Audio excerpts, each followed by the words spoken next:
5 seconds in. I think that's go live, boys. Oh, we're going. It's showtime. Yeah, I think it's about ready. Okay. Well, welcome back to another show. This is the Old Man Gaming Hour. Cool. Let's adjust the lights on the fly. Well, we're nothing if not professional. We've been basically on here for 25 minutes, and then Josh decides after I hit the go live button, I think my light needs to be changed. I actually just turned them off right before, but then I looked again. I was like, no, this isn't it. This isn't awesome. It. Woo! Change it up. We're off to a strong start, like always. So this week on the show, we have a guest. Welcome Gabe Cobaugh to the show. Hello. Welcome to the show. Pleasure to be here. And as always, we have Josh from the Ohana Room. Live from Ohana, Lansing, Michigan. Loving it. Hell yeah, new subscriber to the show. It's Gabe. Oh, perfect. Thanks for the follow, Gabe. All right. So this week we want to talk about a few things. There is some new news from GW that was announced yesterday, so we'll cover that. But the main topic is why Gabe is here. Hobby enthusiast, I would imagine. He would like to be classified as. Also a decent player, I guess. Winning tournaments and such. But yeah, so we want to talk to Gabe about his hobby journey. We do have some pictures of some of his models and armies, so we'll go through those and have a little interview style with him. So that's the plan for this week. But before we get started on all of that, let's cover some of the normal segments we do here. And we'll start it off with outside of Warhammer. What do you got going on this week, Josh, outside of Warhammer? Well, you know where I'm at. I'm here in Lansing at the Ohana Room, so I'm working.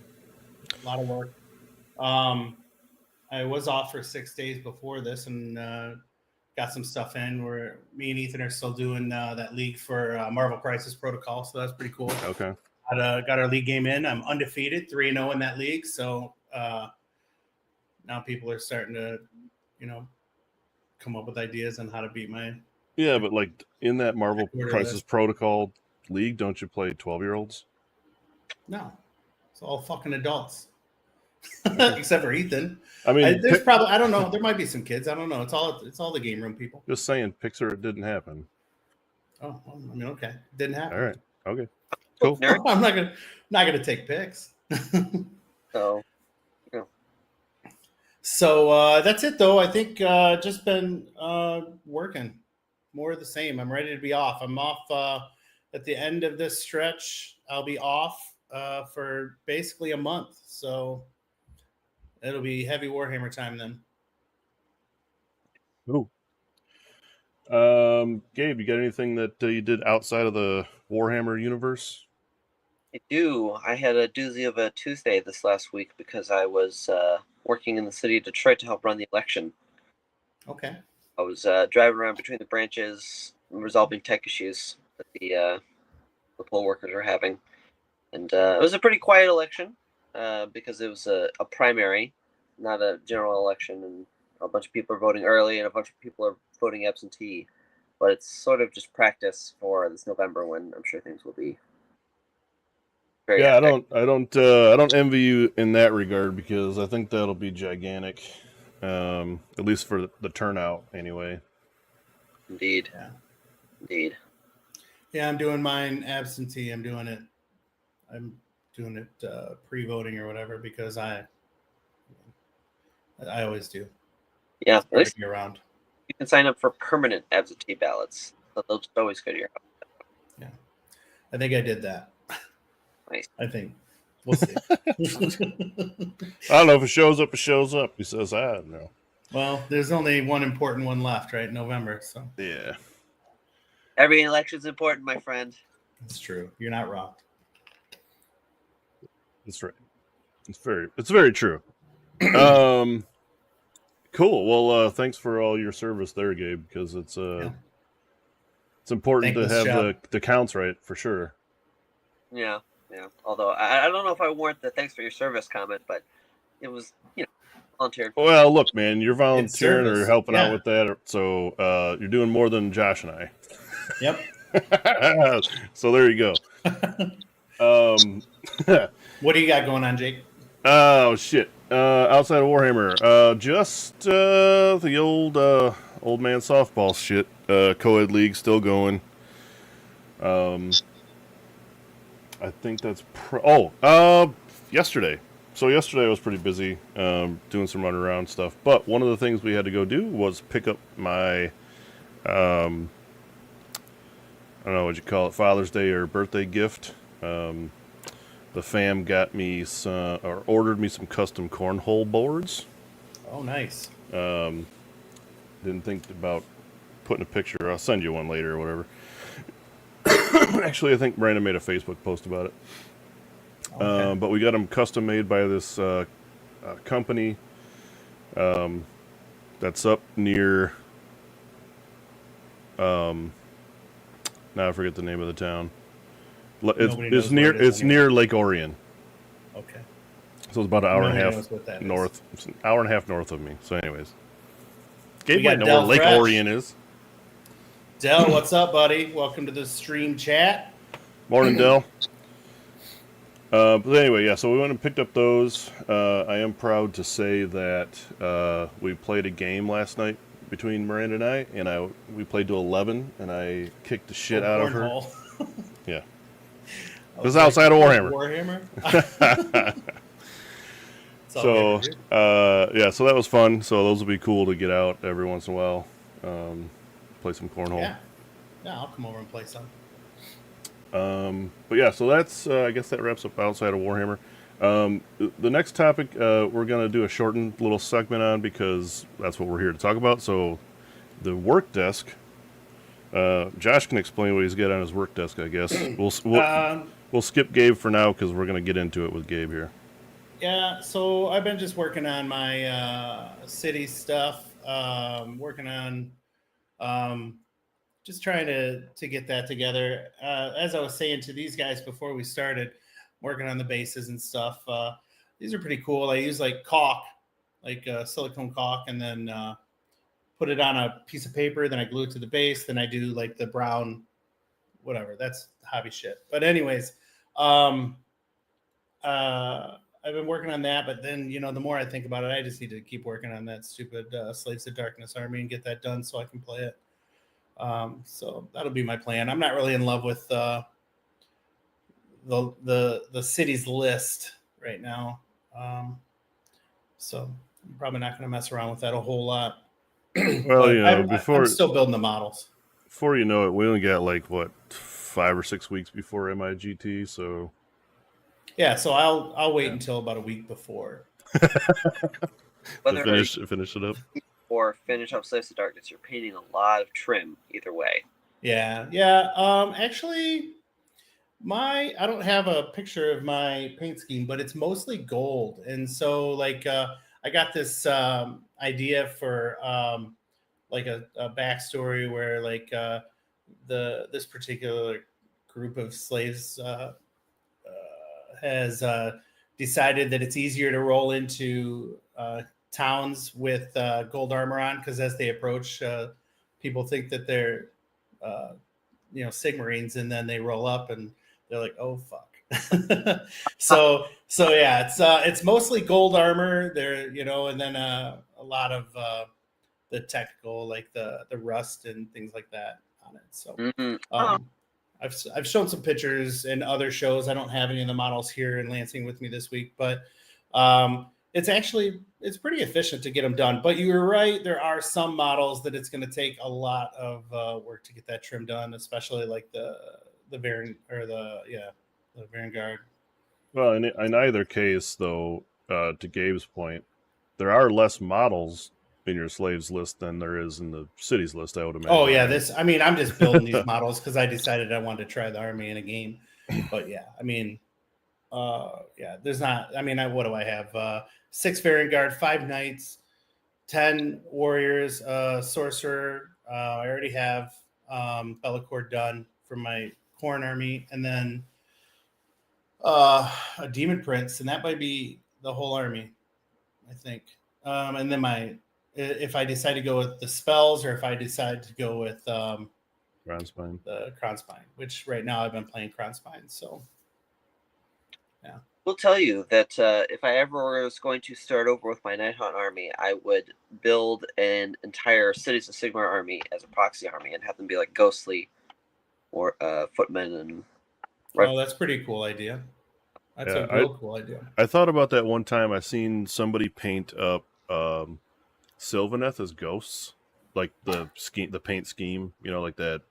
Just light teal. Yeah. Yeah, and that's what put that idea in my head. Like, I guess you could take almost any army and make them ghosts, right? Sure. Type of thing. With some study stuff that I found. Oh, there you go. You've been working on it. Yeah, that looks sharp. Yeah, like that's a great plan. It's a great plan. All right. Well, I haven't really done too much. I did nothing ever. No, it's not true. Not ever. I did put another step in the paint process onto 6 Morbeg Knights. Great. However, I think I need another 12 Morbeg Knights for the list I want to run. At least. Yeah. So we'll see if I can get that completed in the next month and a half. Well, like I said, I've been watching some Vincey V, and he thinks that ghouls is the way to go. So I think you should just run. Oh, fuck that! Ghouls and ghouls and ghouls. No, Vincey don't V. even start saying about the ghoul spam shit, because Mike's on the YouTube live right now, and he's just gonna lose his shit about how fucking great Horde shit is. I already know, man. Ghoul spam. Mike's right. When has Mike ever been wrong? Mike is always right. No question. Mike might always be right. However, I might just bury myself in the dirt if I have to play a Horde army. Well, you're the slowest player on the planet, so I imagine. I'm not the slowest player on the planet. Yeah. I just don't know if I want to. Just kind of shove them all. Well, I know. It's just like, but I don't want to have to do that, Gabe. You know what I mean? I'd rather just move less models. Oh, fuck. There he goes. Yep, Mike's making comments now. All right, ghouls. Yeah, Mike, we're not playing that. I don't even know if I'd like to do it on TTS. That's how much I would hate moving around models. But yeah, anyways, that's all the work I've done. Like I said, I'll probably have to get going on some of this other stuff here, but that's as far as I've gotten so far. Hopefully I get at least 6 of them done. Yeah, we'll figure it out. We'll get them done. So, recent events, before we get into, I know you want to talk about actual trash's RTT, but I wanted to tell you, Jeff watched. Our last show we talked about his Hoplite RTT. Yeah.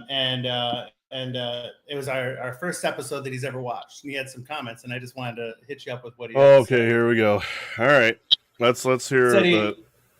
You can't even read it. It's fucking great. He said, I enjoyed it quite a bit. I thought you were good. Jake was good too, but I thought he could bring out more of his funny energy. Basically, he said you're not funny. Your natural personality. It was just your natural personality. You just seem to be fucking hilarious. Just be funny, Jake. Oh, all right. I just need to be comic relief. I don't actually have to run the actual fucking YouTube or the Twitch or any of the social media or all this shit. Like, you guys should see this crap that's going on in here. It's like, his computer setup is way different. Like, my computer setup at home is crazy. His is crazy, but here at the Ohana room, I literally I'm on a laptop. But then I was telling him, I was like, I was talking to him. I thought maybe we should do an interview with him. We were talking about maybe doing some interviews with some tournament directors and stuff, which is going to be hopefully coming up. I think we got a date tentatively planned with him. But I told him, I think we're going to do a Pimp My List show next. We missed it last week. We just, we played instead, which whatever. And he said, "Yeah, that sounds fun, but I'm not sure I'd listen to a guy that went 0-3 at a local RTT Oh, here it to comes. judge a list." So he doesn't want to hear what you have to say. Oh, you know what? To be fair, I played a different list than I had played even in practice because I wanted to try some new shit out. It didn't work, clearly, Noted. and that list went right in the trash. So, That's funny though. Yeah, that's fucking hilarious. Thanks, Jeff, He for was- that. He was obviously joking, but Yeah, it was pretty funny when he said no, Jeff's a good dude. Yeah. I've loved every time we've had interactions with him. Yeah. And appreciate you watching last week, Jeff. If you never watch another show, I'd understand. There's the comic relief for you. There you go. See, So, listen, you're the straight man, so you're the Wolverine to his Deadpool. Yeah, there you go. oh, okay. But- There you go. Yeah, fuck you, Jeff. He's Wolverine. Yeah. Yeah. No, but that's cool. It was a lot of fun up there. And hopefully he runs some more events that we can make. At least, hopefully I can. yeah, hopefully you can play next time, Josh, and that'd be cool too. Yeah. He keeps doing I promise. I'll make one promise to Jeff, though.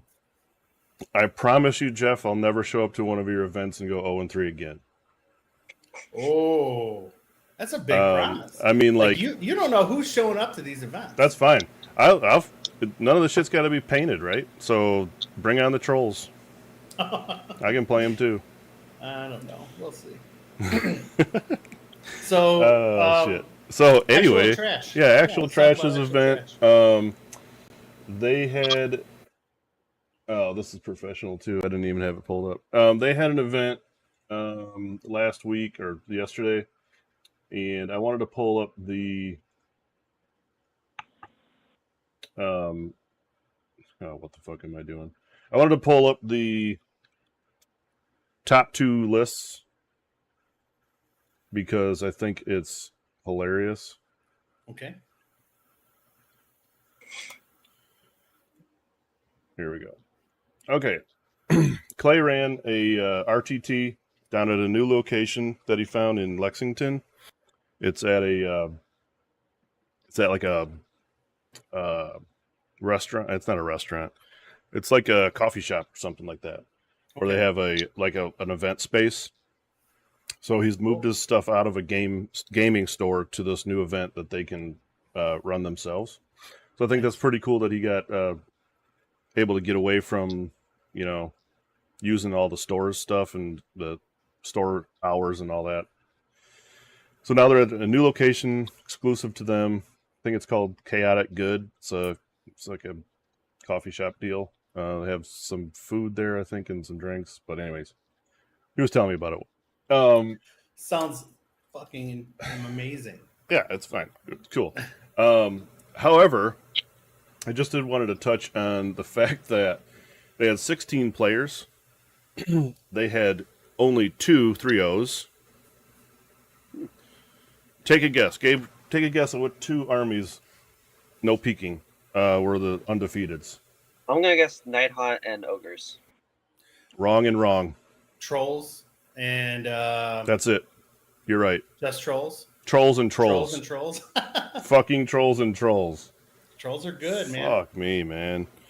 I played a game with Ethan again, and I used trolls, and they're tough. Yeah, I mean, like, I think slaves are better. Though. I guess I appreciate all Clay's crew being meta chasers. But yeah, it was like fucking rock guts and more fucking rock guts with dank holds and trug in both lists. What else do you need? I guess nothing is the Scragrat. answer. Oh, Scragrat's probably in there too. Mm-hmm. They did have one guy that was 2-0-1 with Slaves of Darkness. But I mean, like, nobody can beat trolls, I guess. Well, as a person who can't spam Ogre Gluttons, because I only own 12 Ogre Gluttons, I think these spam lists are tired and they need to catch the game. Yeah, they might need to fix something with that. It's hard to tell what they're going to be able to do. I feel like right now they've given too much openness Like you could just literally play anything you want. Even if you just wanted to bring like auxiliary, you just bring a general and friggin' a bunch of warp lightning cannons. You could do it. I mean, you can literally play whatever you want. So I think that maybe there's a little too much freedom, and we'll see though. There's going to be some crazy stuff before you know. Yeah, but I don't.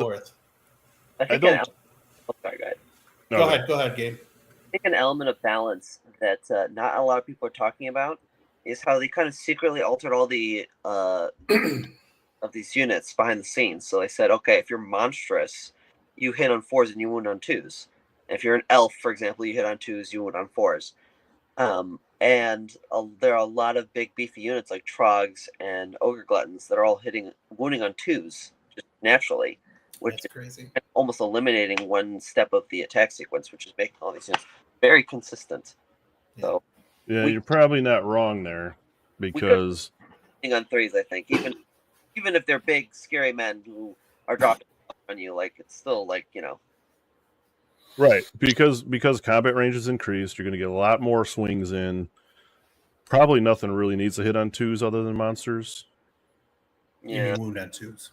Wound on 2s, yeah. Very elite profile. Yeah.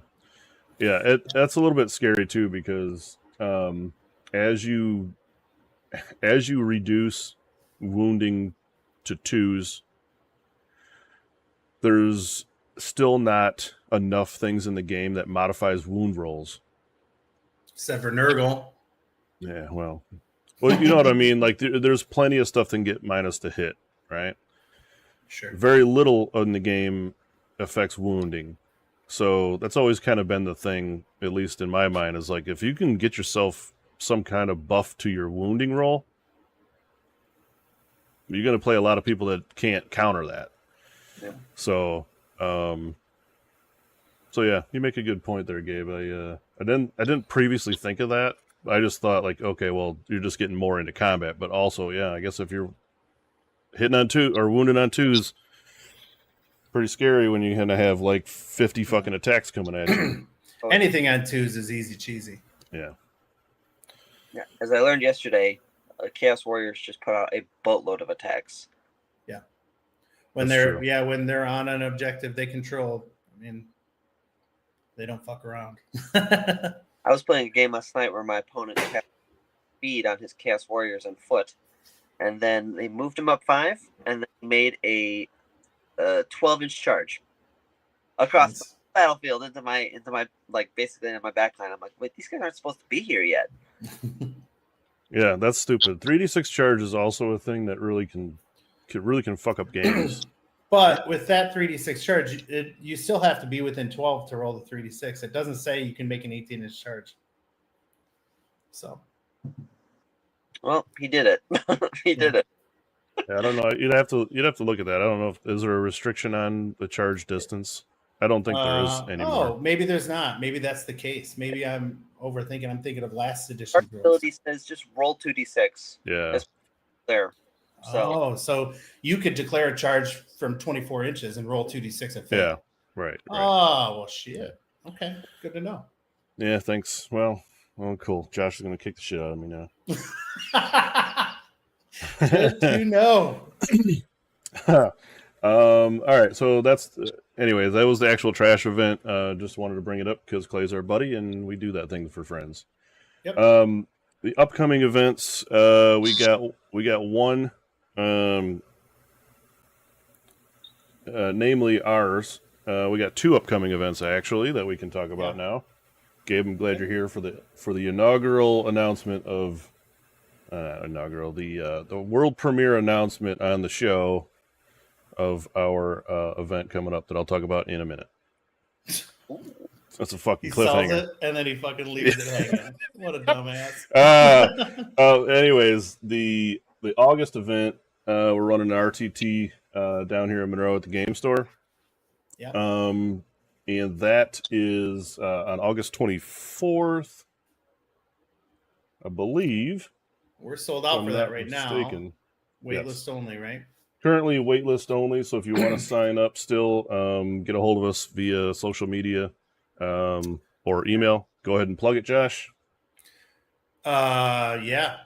Old Man Gaming, No, I'm just Old Man Games. like, follow. You know how you like to do that. Oh, yeah. Jesus Well, yeah. Christ. I mean, you should be following our Facebook, Instagram, YouTube, Twitter. Click all the things, hit all the dings, all that bullshit. Well, here I can help. Should I bring Nagash to this? Yeah. Are you in? Gabe is in. That's why I was gonna. Nagash. Yeah, fuck it. Bring whatever you want, bro. Nagash is all. It's RTT. It's all no holds barred. Bring whatever you want. I mean, it doesn't even count, right? Like, it's just for fun. No paint. So, yeah, bring whatever you want. Yeah. So Gabe did sign up, so that's very cool. We're gonna see him down there this time. Nice. We got about half the same amount of people that we had for the previous one in May. But the other half is all new guys, and only 2 of our guys made the cut to get in on time before it sold out. So that was awesome. So it's good to see the increase in players that want to come. And diversity, Last time we had to fill in with, I think, 6 of our guys to have 18, but now we have 20, and it's capped. So hopefully, if anybody does want to stop out and just catch up with some friends or play a game, we're going to have some guys there that are free to play. So I think the idea is we're going to set up an 11th table just somewhere, side games. just in case anybody wants to stop in and play a game while the tournament's going on. I think that's a cool idea. Yeah.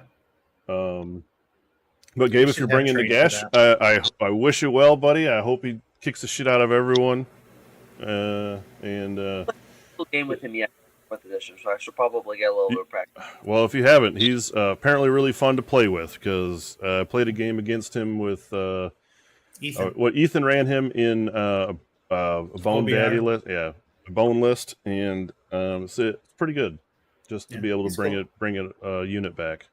I have a friend game, and he was learning to play right at the end of 3rd edition, and I wanted to show him the greatest hits before the edition changed over. So I played the Croak Bomb list against them. I was just blowing various things. I you got to experience this, man. This is part of the history of the game. Nagash out. I put him on the table, and I'm like, okay, this is the big Bone Daddy. Let's see how he does. First cast, he makes all game. Miscast. Nice. Next hero phase, I start casting. Cast a spell. Miscast. Oh, no. This is not the real experience. This is not the Nagash experience. Yeah, so much for being able to cast 9 spells, huh? Yeah, exactly. So I'm very happy with his new ability. Finally, that was very needed. Yeah, it's cool. Oh shit. So anyway, that's the August RTT. So like I said, if you want in, you can still get in. I'm sure there'll be a drop. It's it's 2 weeks away now. So that's that.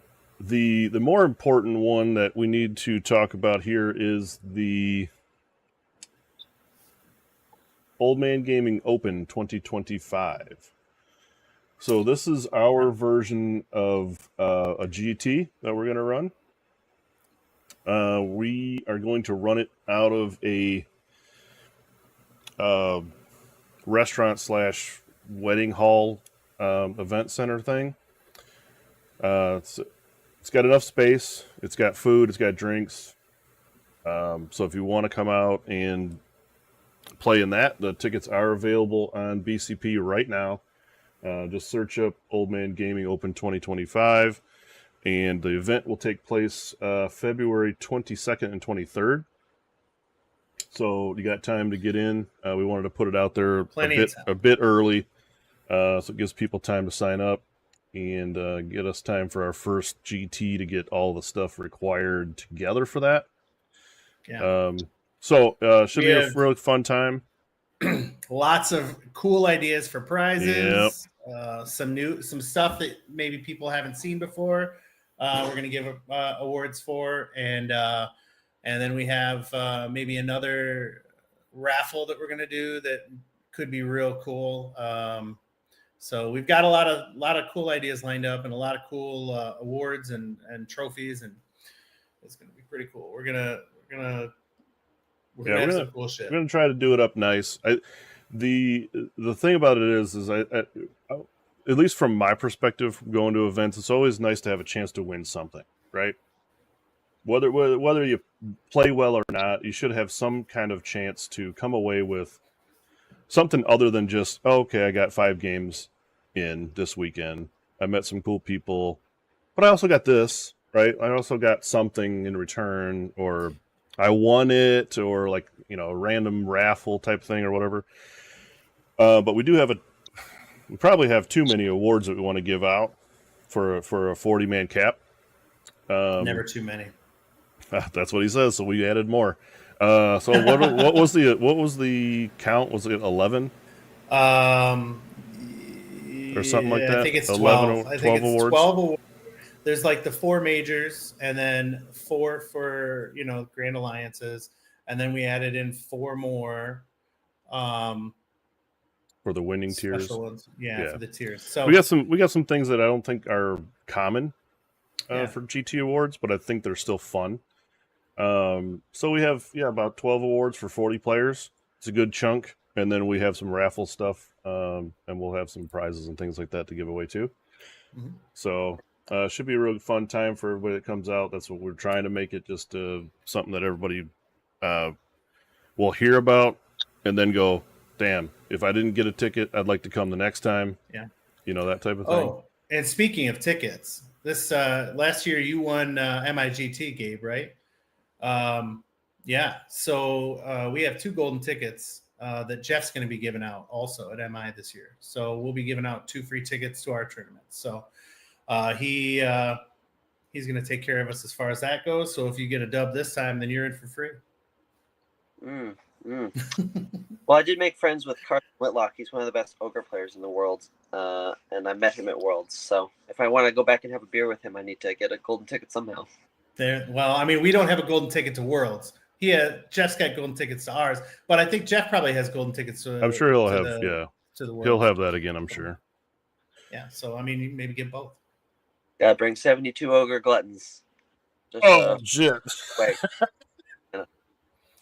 It seems like a win. Hopefully, there's an adjustment before for the MIGT, so we don't see just like out of the 100 players, like 80 spam list of the 5 strongest armies or something like that. You know what I mean? It's gonna be like that. It would be nice to see some tactical diversity, like spamming the 1 best unit in your list. Like, I don't understand exactly how 4th edition changed for everyone's just doing that now, but I miss the diversity in lists. Although, if you look at it, like we watch a lot of YouTubers, and Honest Wargamer, does all of his breakdowns of tournaments every week, and it seems like there's a lot of a lot of different armies spread, in those top 10 positions. Every tournament, it's different. I mean, you're going to see a lot of Nighthaunt, you see a lot of ogres. There's been some trolls. There's been, But I mean, there's people. There was a guy 4-0 or 5-0 with KO, I think. Fire Slayers, everywhere throughout the gambit. I think it's possible. I mean, if you're a good player, to 5-0 or 4-1 with almost any army at this exact point. There's obviously certain armies that are better, but yeah, sure. I mean, that's the case in any tournament, right? I mean, if maybe you avoid all the dangers, your matchups and stuff that's a big part of it, like, or you run into that shit where, like, the very first tournament we ever took Nick to, he brought Nurgle. He played 4 or 3 other Nurgle guys in 5 games. Yeah, that sucks. I was like, dude, because I hyped it up to him, and I said, this is the best thing for you as a new player. If you come to tournaments, you'll play 5 new people. You'll play 5 different armies. You'll get a taste of, like, a bunch of different stuff in the game. And his 3 out of the first 4 games were Nurgle. First Nurgle. I went, I'm sorry, man. I don't know how this is happening to you. Now, I mean, it's we've been to quite a few tournaments. We've never played each other. I've played Gabe once. I don't know if you remember. A Nova, I think it was. I was playing Giants. So you were playing Ogres. We played in the last round, and I think it was a real close game. And I think I got you, right at the end, I think you didn't move a unit over quite far enough to be inside of to score or something. I remember that. Oh shit, PTSD. I had no idea what I was doing with the Iron Blaster. It was so late in the game, so I'm like, I'll just move over here. And it turns out I just need to move it over here to be outside my territory for a tactic. Yeah. Yep. And so, that was the first tournament I played my Giants. So yeah, I didn't know if you remembered we played, but we have played once, and I was 1-0 against you. I'm gonna keep that. You won MIGT, and I beat you once. So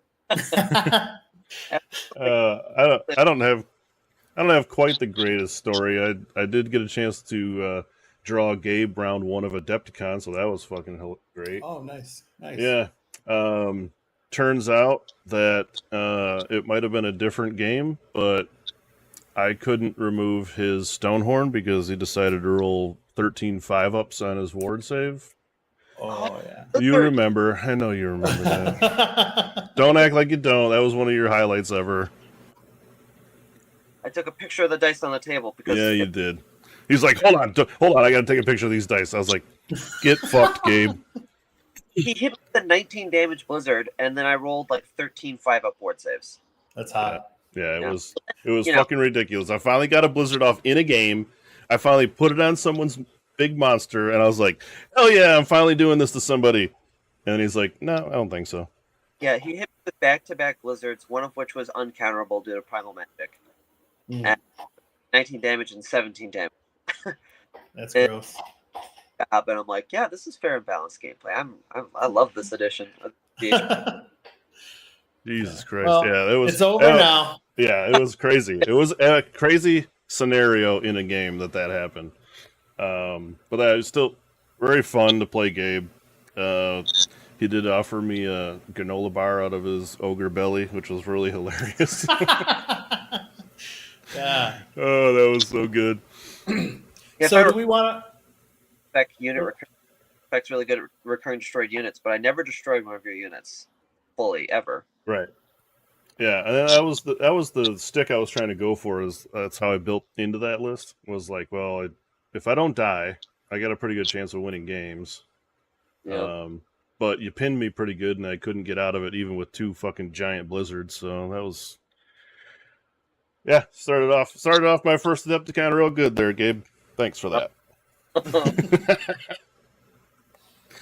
Oh, shit. So should we talk about the new releases from GW, or do you just want to go right into since we're talking ogre bellies, do you just want to go right into Gabe's stuff? We'll cover the rat stuff real quick right after we give a shout out to the sponsors, because they've been with us since the beginning. Real quick though, they'll be in the show notes. Great Matter Gaming, Andy over at Great Matter Gaming helps us out quite a bit. We're getting all of our stuff exclusively through him. All of our mats. All of our mats. We got the custom team objective markers made up through him.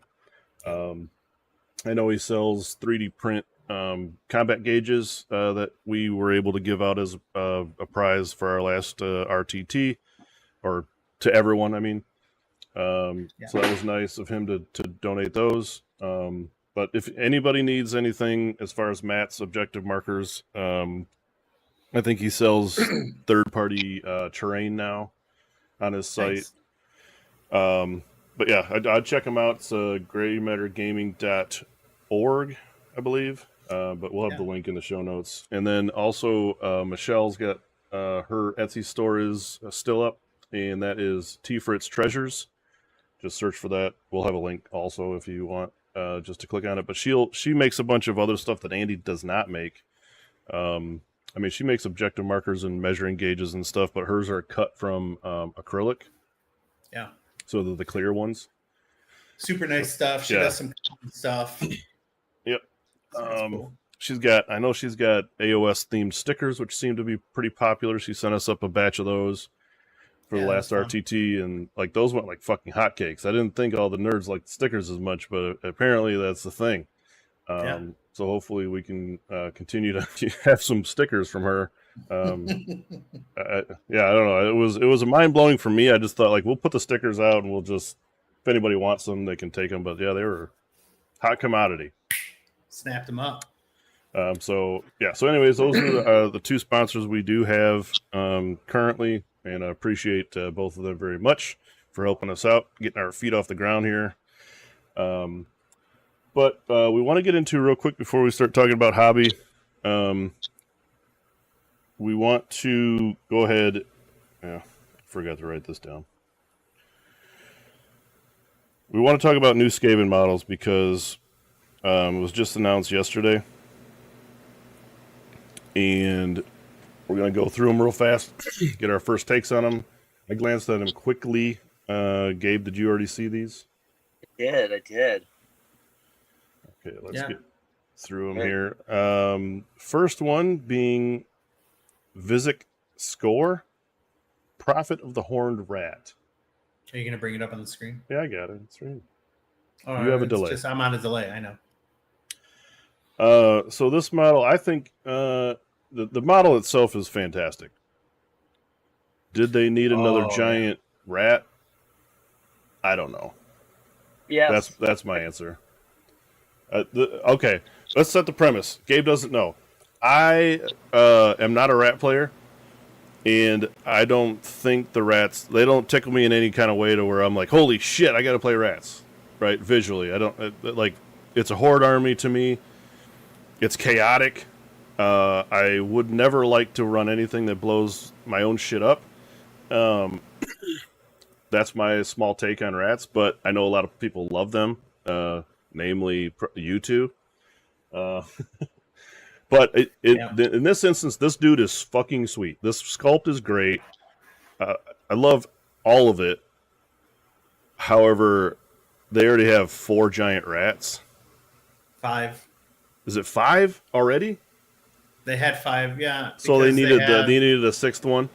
Think about it this way: they really only have a couple. They have Vermin Lord, which has some variants, Screech, and I suppose you could count Thankful and Bone Ripper as rat. Sure.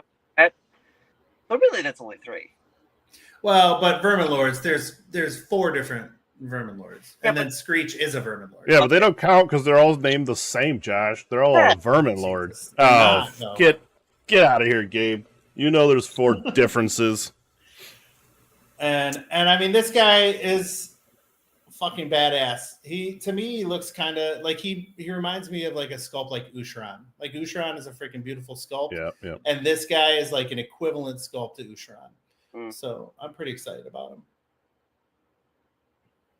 Yeah, I would say that's probably the sculpting team for the whoever makes these new models. Like almost every model they've come out with since they started putting new models out, like are bangers, right? They're like really great.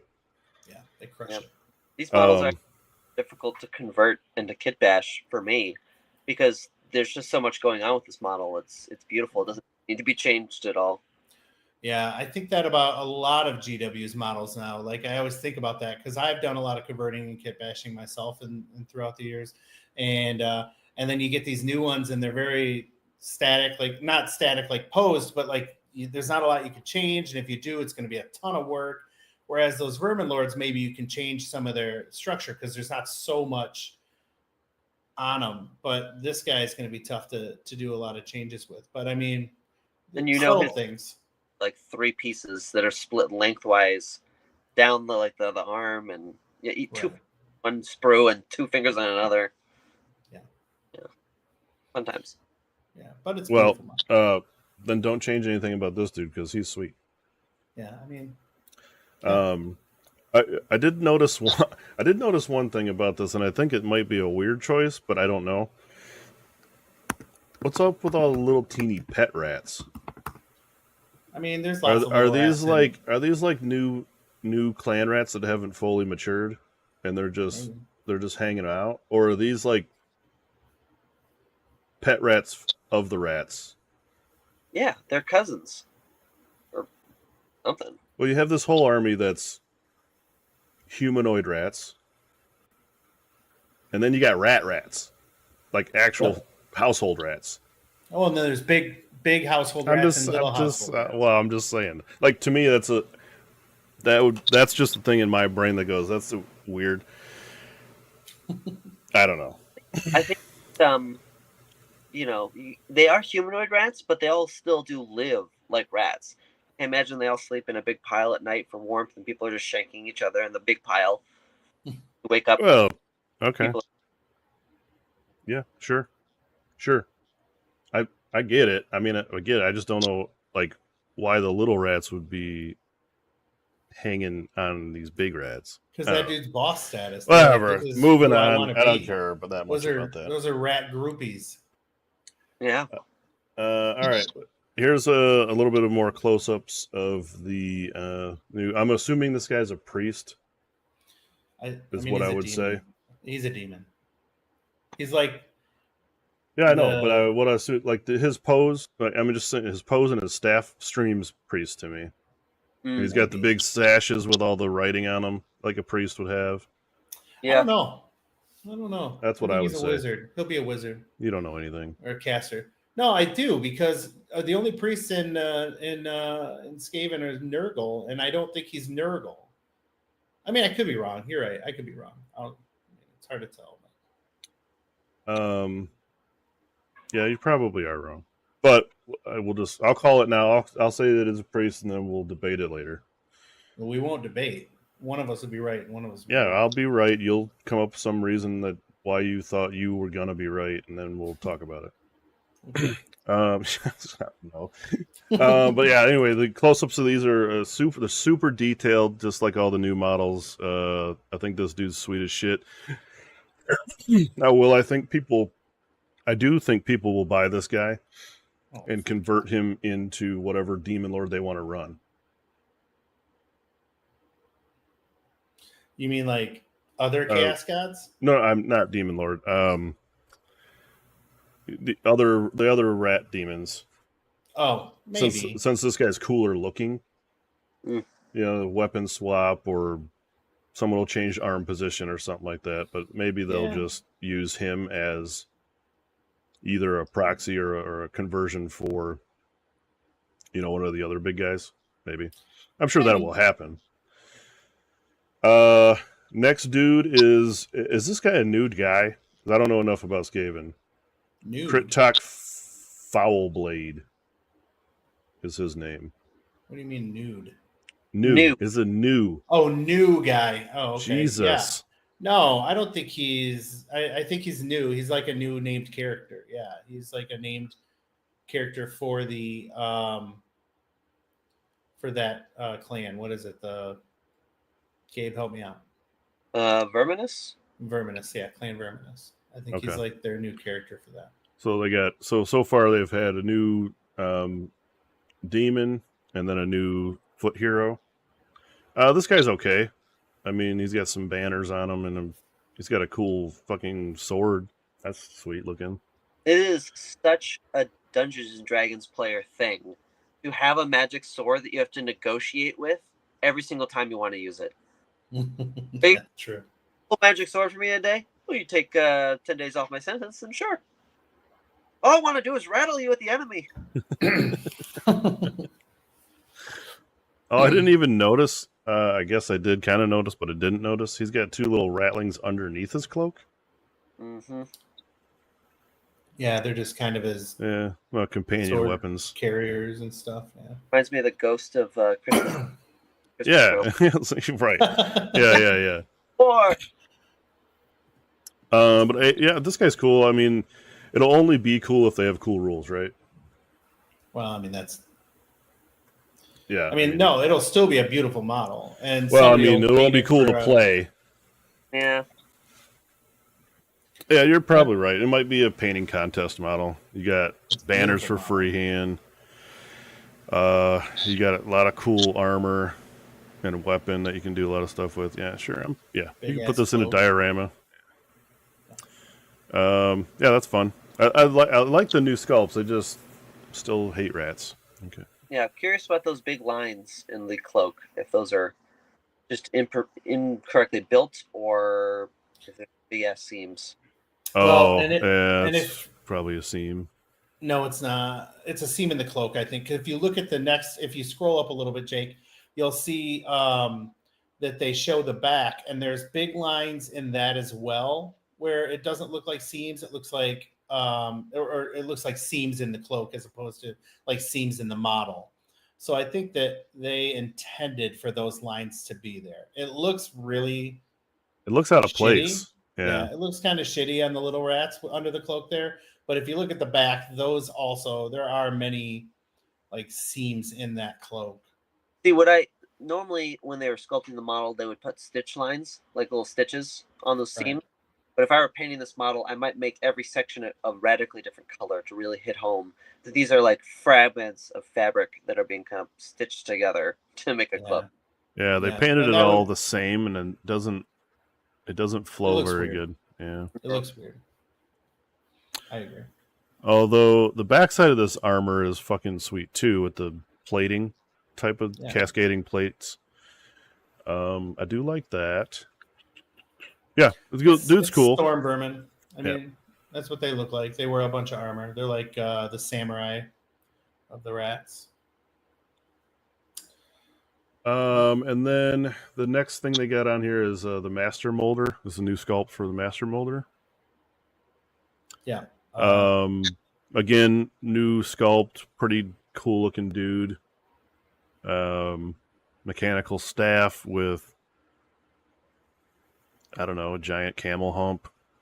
Is the guy coming out of his shoulder loading his gun for him? Yeah, he is. It's pretty sweet. No. I didn't even notice that before. Oh, that's cool. Yeah, I do like that. That's the thing about Molder is they're like a bunch of mutants, creators, mutants. They take a bunch of stuff and stitch it together. Think like Human Centipede, that kind of thing. That's fantastic. I'm calling it now. This guy is going to have some like rat ogre attacks because that's a big rat, and all of the attacks will be companion attacks because they're going to say that the actual model is that little dude coming out the shoulder. That loads the gun. I mean, the actual model's got one shooting attack, and it's D6 attacks. something stupid, and then if you roll a 1, he dies or something.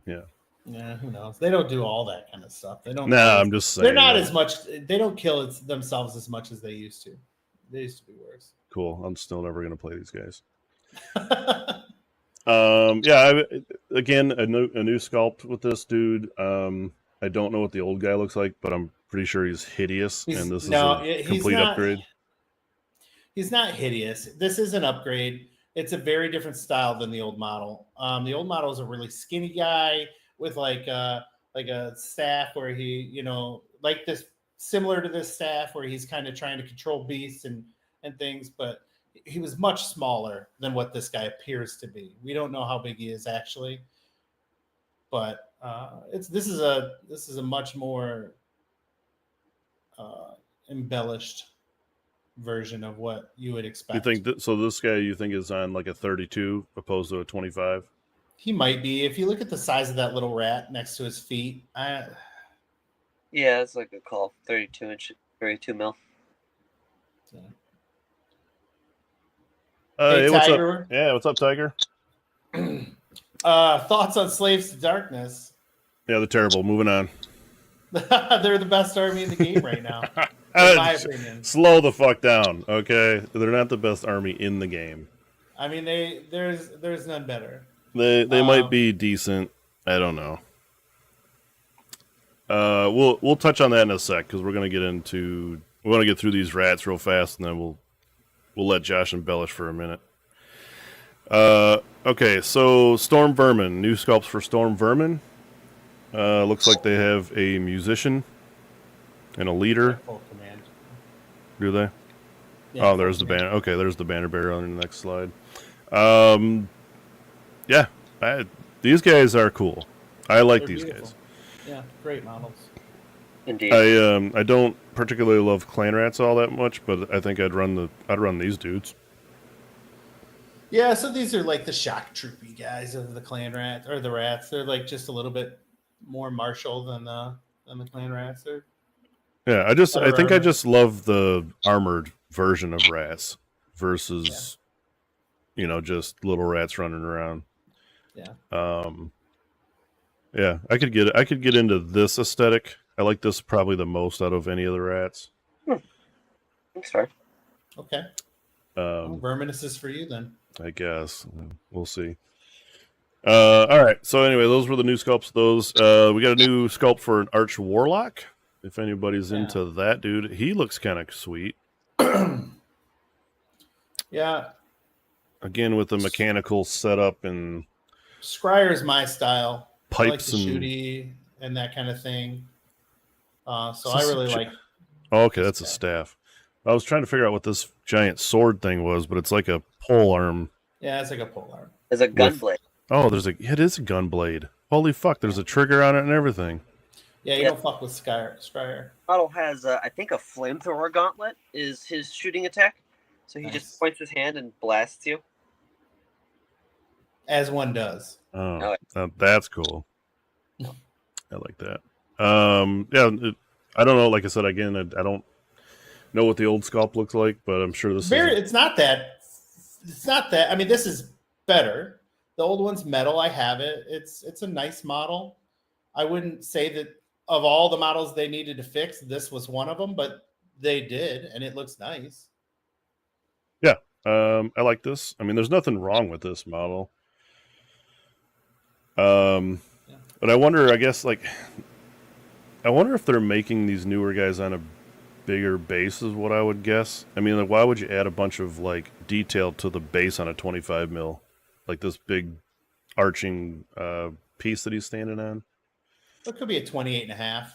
I don't know. I don't know. Maybe. I mean, if they made the heroes just slightly bigger, I think it would look cooler in the army when you got all the stuff out on the table. I think they probably did. It's probably 28.5. Yeah. Again, another cool model. Warlock Galvanier. I don't know anything about this dude, but he looks like he just chucks toxic balls at you. I think it's like a ray kind of gun, some kind of warp lightning kind of gun. I'm not real sure. You want gun? What's that? The name of this gun is a Warp Volt Obliterator. So it's definitely gonna smack face. Obliteration. What's the range on this gun, Gabe? Do you have that? I'm gonna say the range on this gun is 12 inches, and shoots mortal damage. And he's like a mini warp lightning cannon, or he's gonna be able to blow himself up. Sure. Okay, so he dies turn 1. Gotcha. Yep. By himself, because why would you ever attack anything that blows himself up? Yeah, but again, another cool model. This already existed, right? This guy? No. Nope. This is a new guy? Oh, okay. New guy. Yeah. Oh, cool. So we don't know. He's making up the rules, which is fine. I mean, I agree with him. That's probably what it's going to be. But you said, "What do you got on this?" Well, I mean, we don't know. Clearly, he's reading it off of something. I thought, well, maybe he's looking up the old profiles or something. The text below says it. I gotcha. All right, and then Acolyte Globadiers.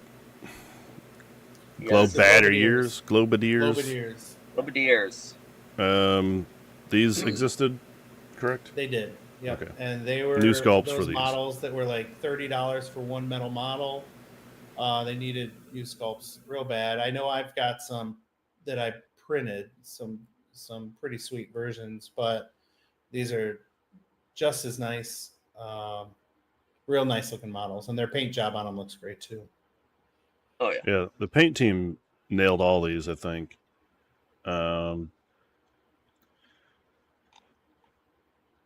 Yeah, I don't know. I mean they're just, they're anti-infantry. They got little grenades. They throw grenades and they blow shit up. Yeah, cool. But does anybody play these? Yeah, I think they're really cool. They're Scryer. They're like the Scryer infantry. Well, again, I guess they're getting a new book, so I guess it doesn't matter so what the rules are right now. Well, I'm going to be very interested by this first index or this first rules book to see how much they alter it from index to full army. It'll be interesting to see what the jump looks like. Yeah, it's going to be really interesting. Well, as far as I'm aware, the rats need a little boost. I think that there have been times where it's done okay in tournaments so far. Everything is very expensive right now, so it's very difficult to fit everything into a list. Like, I'd love to just jam 40 clan rats into every list, but with my monstrous heroes wanting to have a little bit of fun shooting, it's very difficult to find the points. That's all. Yeah, I got you. Well, I'm running into that same problem with Feck too. Is everything's kind of pricey, and then when you get down to it, it's like you don't have enough left over to fit another unit in. So you got to modify what you've already put in your list to manipulate points around. So I don't know. It's a weird spot. Warp Spark Weapon Battery. Is this new? Or is this just the weapon team? Some of them are new. It's the weapon teams. So like this first one looks like a rattling gun. Mm-hmm. The next one is a warp lightning thrower. Okay, I got you. Okay. I don't know what the next one is. Oh, it's like that new weapon, that new hero I just had, the Globadier hero guy. No. The Obliterator. Yeah, that's what I mean. Warp Bolt. Very good. Okay. Obliteration weapon team. Got it. Nailed it. So yeah. So it's your just choice of 3 different weapons that you could put in a weapon team and then pop out of a unit of clan rats or something. Those guys. Yeah. That's what they used to be. And then the one below it is the Warp Grinder, which looks like they made it a little bit bigger than the previous Warp Grinder. And that one lets you do some deep strike and also is like a melee type weapon. Yeah, this is the tunneling thing, right? Yeah. Yeah, okay. I would assume, I guess it's got a little bit of that curvature to it, like a drill bit, but not as much as I would assume would be evident. Like the top-down view looks like a drill bit. You basically just grabbed a grinder fist off of a dead storm fiend and put it on a cart. Yeah, here. Yeah. That's okay. Yeah, it's fine. New sculpt, I guess. I guess they needed all this stuff, right? I mean, it's hella old models. The Doom Flayers, although I don't know exactly what an old Doom Flayer looks like, but this looks similar, is it not? I think it's Flare. Doom Flayer. No, old Doom Flayer that looked very similar. It looked fine. So. Oh, these new Doom Flayers. Yeah. They're different. These are better. The old one was okay. It was like a little. Are these considered war machines right now? Yeah. The Doom Flayers? They are war machines. Okay. Like 100 points, 1 unit with 4 wounds that can run you and deal some damage. Yeah, I wonder about like a full-on war machine army.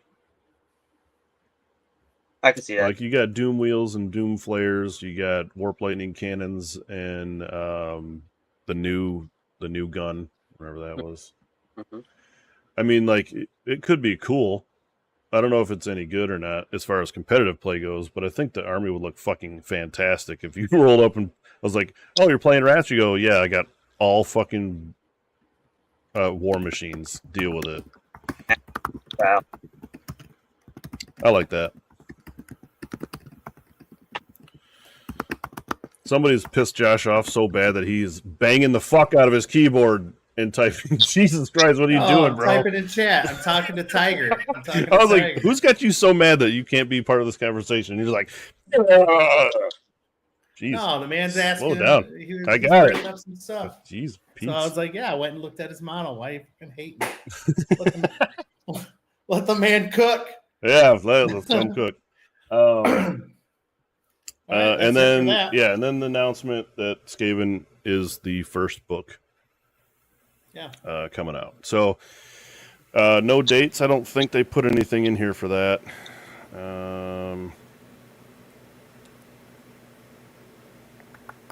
No, I don't think there's a date. So it'll have it's okay. So it does cover the spearhead and the war scrolls. So one book to rule them all when they come out. Yeah, it looks like they have 2 books here, but I assume one of them is like the One's special I'm edition one, book. yeah, I'm sure one's deluxe, Yeah. Yeah. regular and deluxe, and then you get the fucking cards with the deluxe one, maybe, or I don't know, probably. Yeah. In either way, cool. So that was new rats. If hopefully you guys are excited, I'm not. I don't care about them, but a lot of people do like rats. So it's cool that you got some new heroes and some new sculpts for some really old models. Yeah. Well, I mean, they needed it. They had the oldest models in the game. So. Well, Ogres is fighting you out for that title. There was models. Those I have some of the original ogres from back in the day out of metal. They're old AF from like the 90s. But those I think that those poison wind the acolytes, what they were, poison wind globadeers, they were 1989, I believe. So yeah, those were some old ass models. Yeah. Out. So yeah. Yeah, and then the Giselles that we just got, I believe those were really close to the 80s also, early 90s. But the new Giselles are sweet. I can't wait to build mine.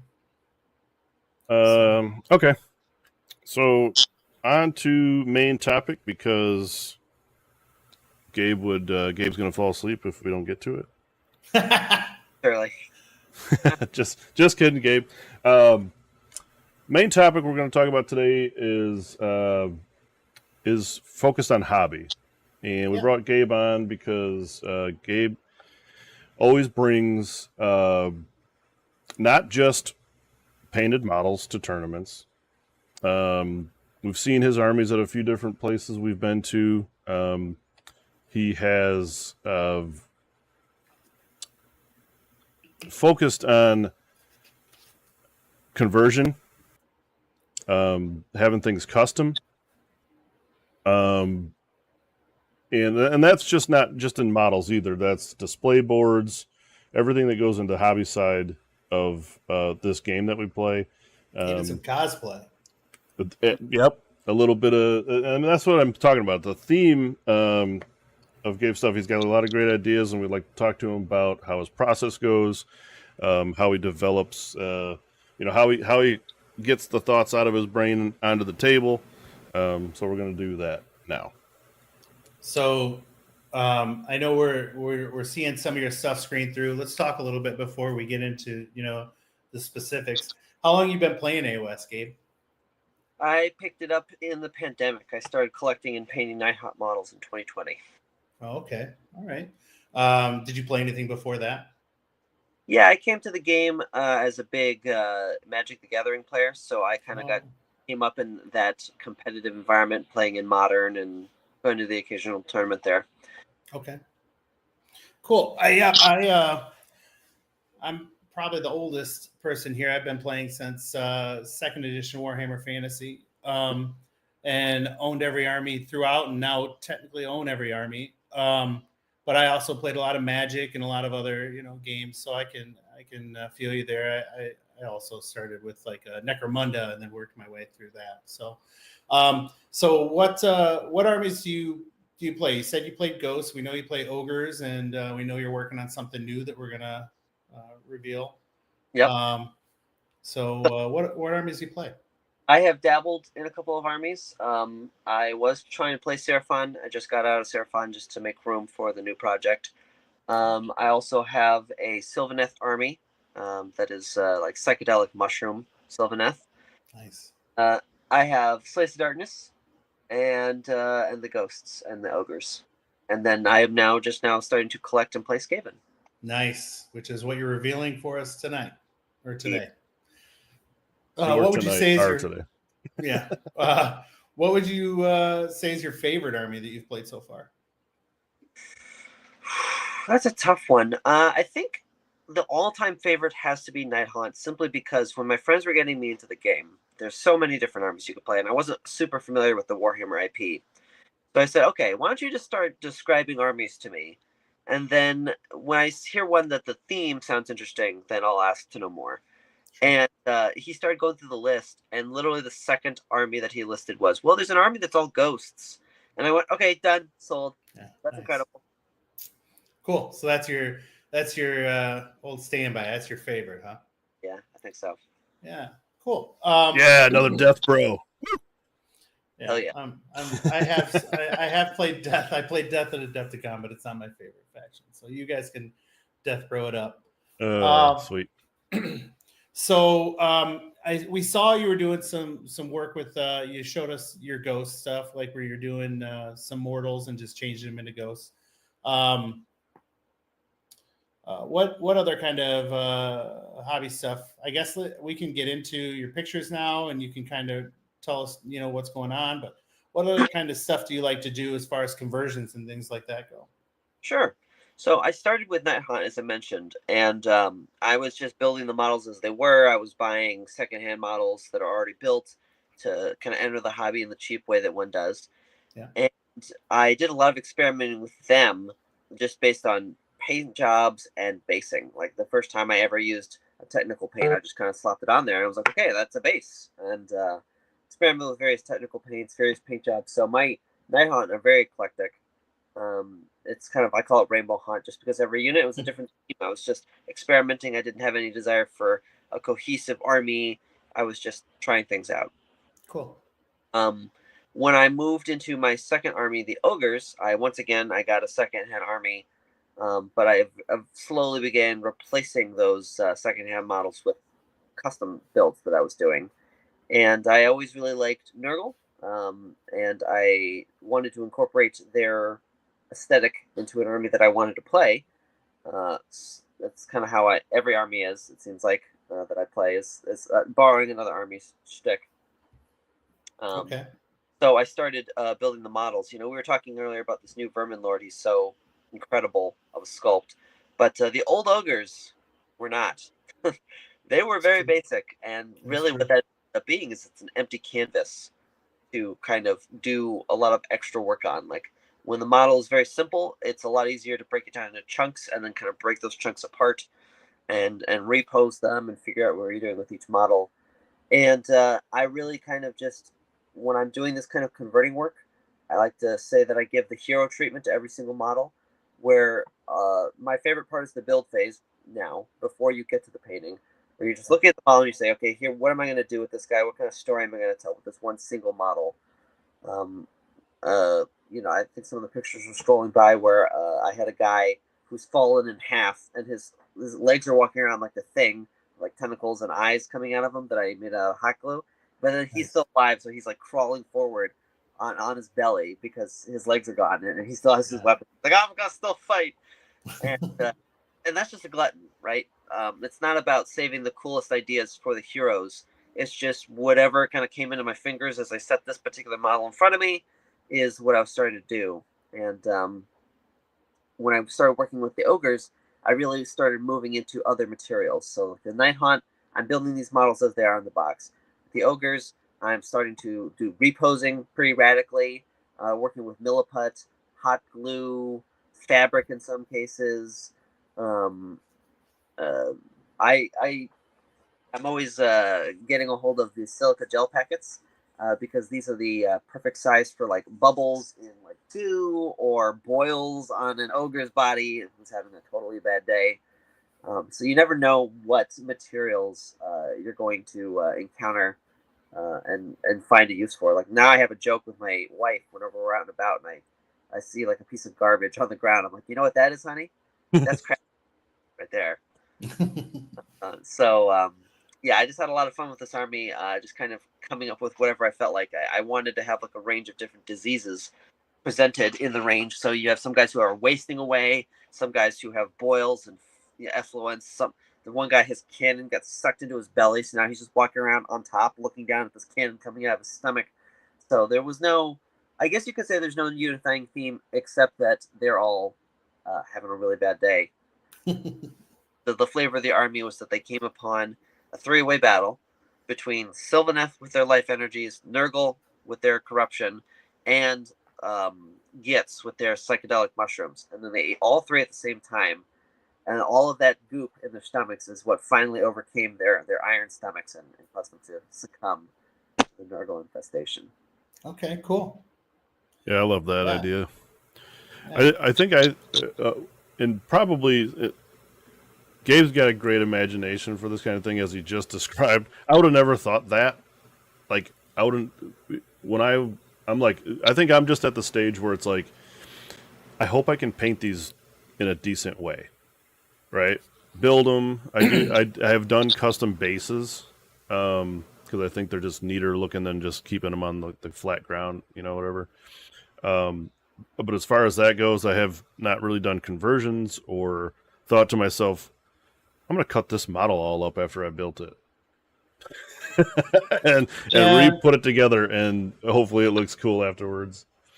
Well, when you think about it, I mean, Gabe's just a baby in this hobby, and you're like an infant. I mean, Gabe started in 2020, and he's like progressed pretty quickly. I feel like you've done a lot, and you've been willing to take some chances as far as that goes. Jake, you started. This is like, what are you, 2 years in now? I mean, so year 3 maybe now. Yeah, something like that. Yeah. And so I mean, you'll get there, and I think the same, like, Gabe's just going to grow as well, and eventually things are going to get ridiculous, and it's going to be like freaking art. I mean, not that it isn't now. Well, I do that it's not necessarily about getting to this point. I think one of the beautiful things about this hobby is that it is many things to many people. So if Jake only ever builds the models as they are in the box, there's nothing wrong with that. There's Sure.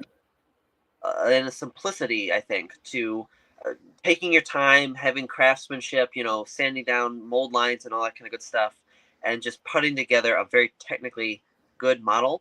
And you also don't have to have any interest in that either. You can just buy secondhand models and just be all about the game. I think that's one of the things that is beautiful about Warhammer, what it has over a game like Magic the Gathering, where some people are doing card alters, but then you have to be like really good at like freehand altering, which is like a thing. But what about the game? Whereas this is like there's so many different elements to it, which is why it's so robust. Yeah, you're not wrong. Yeah, I mean, I do some things. I just do basic, and then there's other things like I cut apart Archeon. And I can't believe you did that. Like that kind of thing. Okay, that kind of thing makes me anxious. Is it anxious? When you take a model that's like the most expensive model in the range, and then build it, and you go, nah, fuck it, I'm gonna cut this thing up.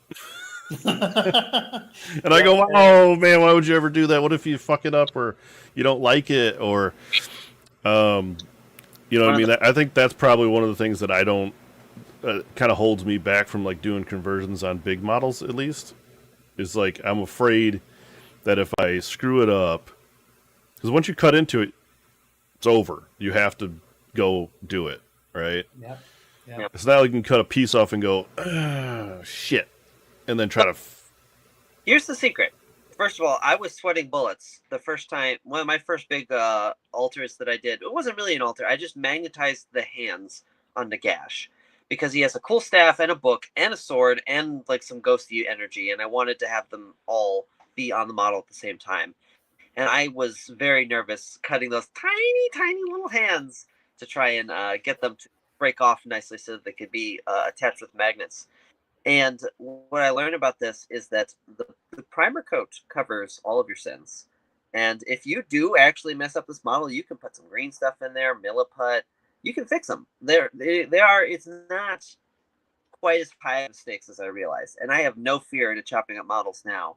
But I understand that if I do want to go back in and do something, fill a big gap with fur or whatever, I do have the materials to work with that. So that kind of made it less stressful for me, at least. Yeah, I think that's probably where I don't have the materials. I don't have green stuff because I haven't had a need for it yet. Now, obviously, I would get some if I decided I was going to go that route and make a conversion where I had to fill in some gaps or cut some pieces and repose them or whatever. But I think maybe that just makes me nervous, just about like I've never sculpted anything before, so do I need sculpting skills per se to make it look like it's not out of place or weird? You know, It's only what I mean? one way to learn. Oh, I know, You know? I get it. I'm just that's where I'm at. That's all I'm saying. I think I'm You want- at that hump before you take the plunge into something where you're like getting nervous, like going over that roller coaster hill, you know, and you go, I don't know. But I haven't taken on that kind of a project yet. So I have some budget milliput here when I want to do sculpting work for like larger things like terrain pieces. It is air dry clay from Target or any kind of big box store, and you kind of have to seal it because it gets a little crumbly. But for large scale stuff, Yeah, terrain and things like that, or displays. yeah. My whole crafting desk is right here, and it's an absolute mess. I kind of have a controlled chaos when I craft, but I'm just pulling things up and holding them up to the camera, basically. Like you gotta have your Mod Podge.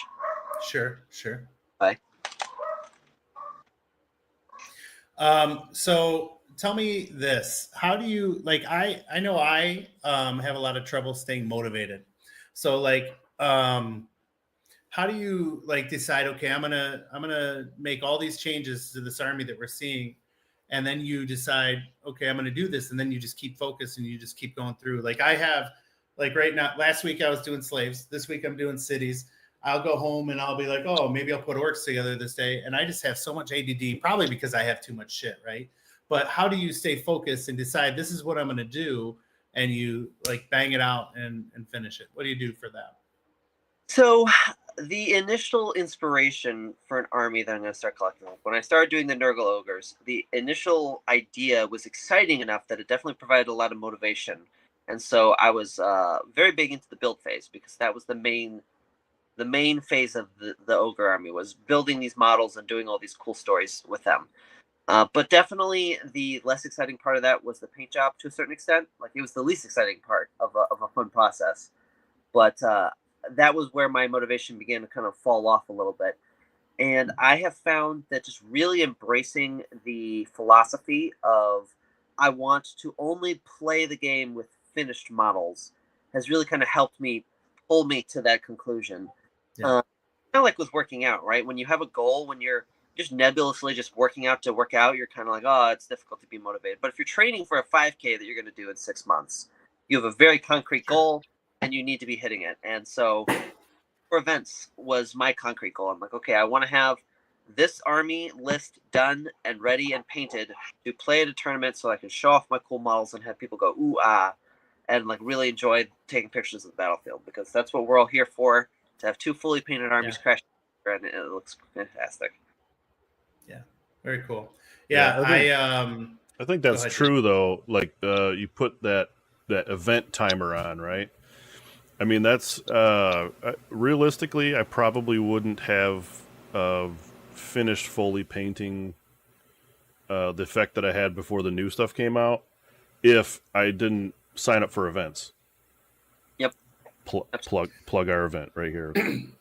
Yeah. But yeah, no, just like the whole thing, like, okay, getting into tournament play, or even if it's like just your local RTT or something like that, and like you said, Gaber, you enjoy having a fully done painted army on the table. It feels better, right? It feels better to play with a fully painted, fun. decked out thing. It's also nice to hear feedback from your opponents or other players at the event that says, damn, dude, we know you put time into that because we just know how it goes, right? Yep. So I agree. I think event timer is also very important. Even if you don't like, maybe some people don't play events because they feel like they don't want to play competitively, right? But that's not the purpose of everybody's reasoning behind signing up to play events. I think there are 10%ers or whatever that go to events that only the sole goal is to win, and they love. Yeah, well, that's what I'm saying. There are players, and that's not anything against them. It's just they want to play the game. They want to do well. They want to be ranked and that kind of thing in the competitive scene. But most of the rest of us are hope that we do well. We practice so we know our rules, but also would love to have all of our stuff painted to satisfactory for us, to where we can be proud of our toys that we put on the table. Yeah. Yeah, I think the word toys is charged, and people will call them toys when they want to demean them or belittle it. But I think it's a great word, and I embrace it. Like, these are toys, Yeah. and with my Fucking toys, love I'm toys. a child having a good fucking time. Yeah. Effective. Yeah, I also think to that same token, and I know I throw the term nerds around quite a bit, but that's just from knowing myself well enough to label myself as a nerd. I think back when we were younger, our younger days, Josh at least, nerd was a derogatory deal. Yeah, probably. I think it's an enduring thing now. If I call Gabe a nerd, he knows that I'm giving him a compliment or yucking him up or whatever. You know what I mean? It's not like, but it's the same thing. Like, so we go to all these nerd shows, nerd events to play nerd games with nerd toys. So we might as And well other nerds. embrace. Yeah, you know what I mean. So yeah, I get it. That's cool. Yeah. Yep. Yes, I was going to say the same thing. I just wanted to touch on that. Is like last Adepticon, I was going to play Seraphon until 10 days out. Oh Jesus, yeah, I can't believe you did that. So 10 days out, I decided, no, I'm playing vampires. And so I painted my army in 10 days. I had models still to build. There's a ton of conversions in the army, and I cranked it out in 10 days. Some of it was done at work. Don't tell the hospital. But yeah, so I mean, and I ended up going 2 and 3. I think I did terrible. Well, I wouldn't say terrible, but I didn't do as well as I wanted. But I mean, I switched armies at the last minute. So yeah, I mean, I think I agree. I think the biggest thing is, like, if you decide you want to play something in an event, you have to get it done, and so you do. And so that's like my thing, and I'm like a procrastinator. So that's why I wondered what your advice was as far as like how you keep motivated, because I'm the worst at that, and I have a bunch of partially finished armies and partially built armies, and so a bunch of stuff to get through. Eventually, my what do you call it? My gray pile or whatever. My pile of shame. Pile of shame. Yeah, it's not a pile, bro. It's a basement. Yeah, it's I a have basement, a of shame. So what's your favorite part about hobbying, Gabe? What do you like? What's your favorite part about the Warhammer hobby side? I think, based on my experience with the ogres, I think my favorite part is probably the construction of the models. It reminds me a lot of Legos at that stage, where you can kind of just build whatever you want. And I was definitely the kid to have a big bin of kits that had been broken down into the various pieces. So I had just those tools, and I would just be pawing through my big long box of loose Legos to find like the exact one part. And I somehow the way my brain works, I would have a big loose bin of Legos, but within that big chaotic pile, I would know what over in this back corner, I know that piece is there. So I go looking for that piece and just be pawing and be like, oh, there it is. And I can show you my work desk here. It is similarly chaotic. There you go. Just stuff everywhere. So yeah, building the models, just having all these various little bins of bits around here and being like, ooh, what am I going to use? Like, look, right here I got some birds. Like, I could have birds flying over there, and that'd be cool as hell. So that is definitely my favorite part. Yeah. Okay. Cool. I would tend to agree with Gabe with that. For me too, is like I mean, I don't do as many conversions, obviously, but putting the models together is a very satisfying thing, and I think you hit the nail on the head when you said it's kind of like Legos, in a sense, right? You got a bunch of pieces. If anybody's built model kits before, or you did build Legos as a kid, putting them together per the instructions, it's basically exactly like that, I guess. And then once you're done, you got a finished product that you thought, damn, I just made that, and that's cool as shit. Yeah. In a digital age where people are a lot of people, the only thing they create is like content creators. Having like a physical art is very satisfying, and I think everybody needs to do art in some way, whether it's painting or drawing or chalk art or whatever it is, makeup. Everybody needs to physically create because it's a very satisfying process. Yeah, Agreed. 100%. So tell me a little bit about like what you come up with an idea. So like you're saying, you use hot glue. You talked about that model where the guy's like split in half and crawling forward. Like you come up with an idea. How do you turn that into reality? What goes through your mind? I mean, besides the fact that you just showed us kind of your area and you've just got a bunch of pieces and everything, like what kind of goes into like just Yeah, that it's like, one model? is it premeditated, or is it just kind of like, I'm going to stare at this thing until I get an idea, and then I'm just going to go? Yes, it is absolutely a stream of consciousness process. I don't worry about the end result, and I certainly don't have like a full plan for the model when I start out. Things just are occurring to me as I'm working through them. Like I think it's close to being on screen right now. The guy with the tentacles. Yeah, I got it paused on there now. Yeah. Yeah. When I was making him, and I was like shooting hot glue lines onto wax paper so that I could peel it off. Just the process of experimenting with the material kind of drove the creative process. So like I found that the hot glue dried in like a little cool little blobby tentacle, but one half of it was flat because it was drying against the surface. So I had to flip the tentacle over and then kind of hot glue on the other side to have the rounded sides on all the sides. Nice. But with these two layers of hot glue kind of melding together, it made a very like tendony. It was kind of unintentionally created this effect of like a tendony, muscly tentacle with all these grooves that held a contrast paint very well. So it gave a lot of dimensionality to it. So every step of the process was just informing the next step. And I was just kind of encountering problems and solving those problems as I went.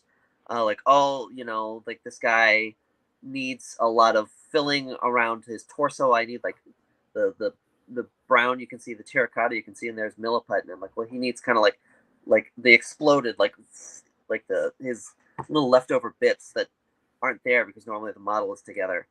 And then like figuring out how I was going to fit an entire ogre legs next to a torso on that tiny little base. Like the base isn't as big as you think it is when you start doing this kind of stuff with it. So yeah, it's a good time.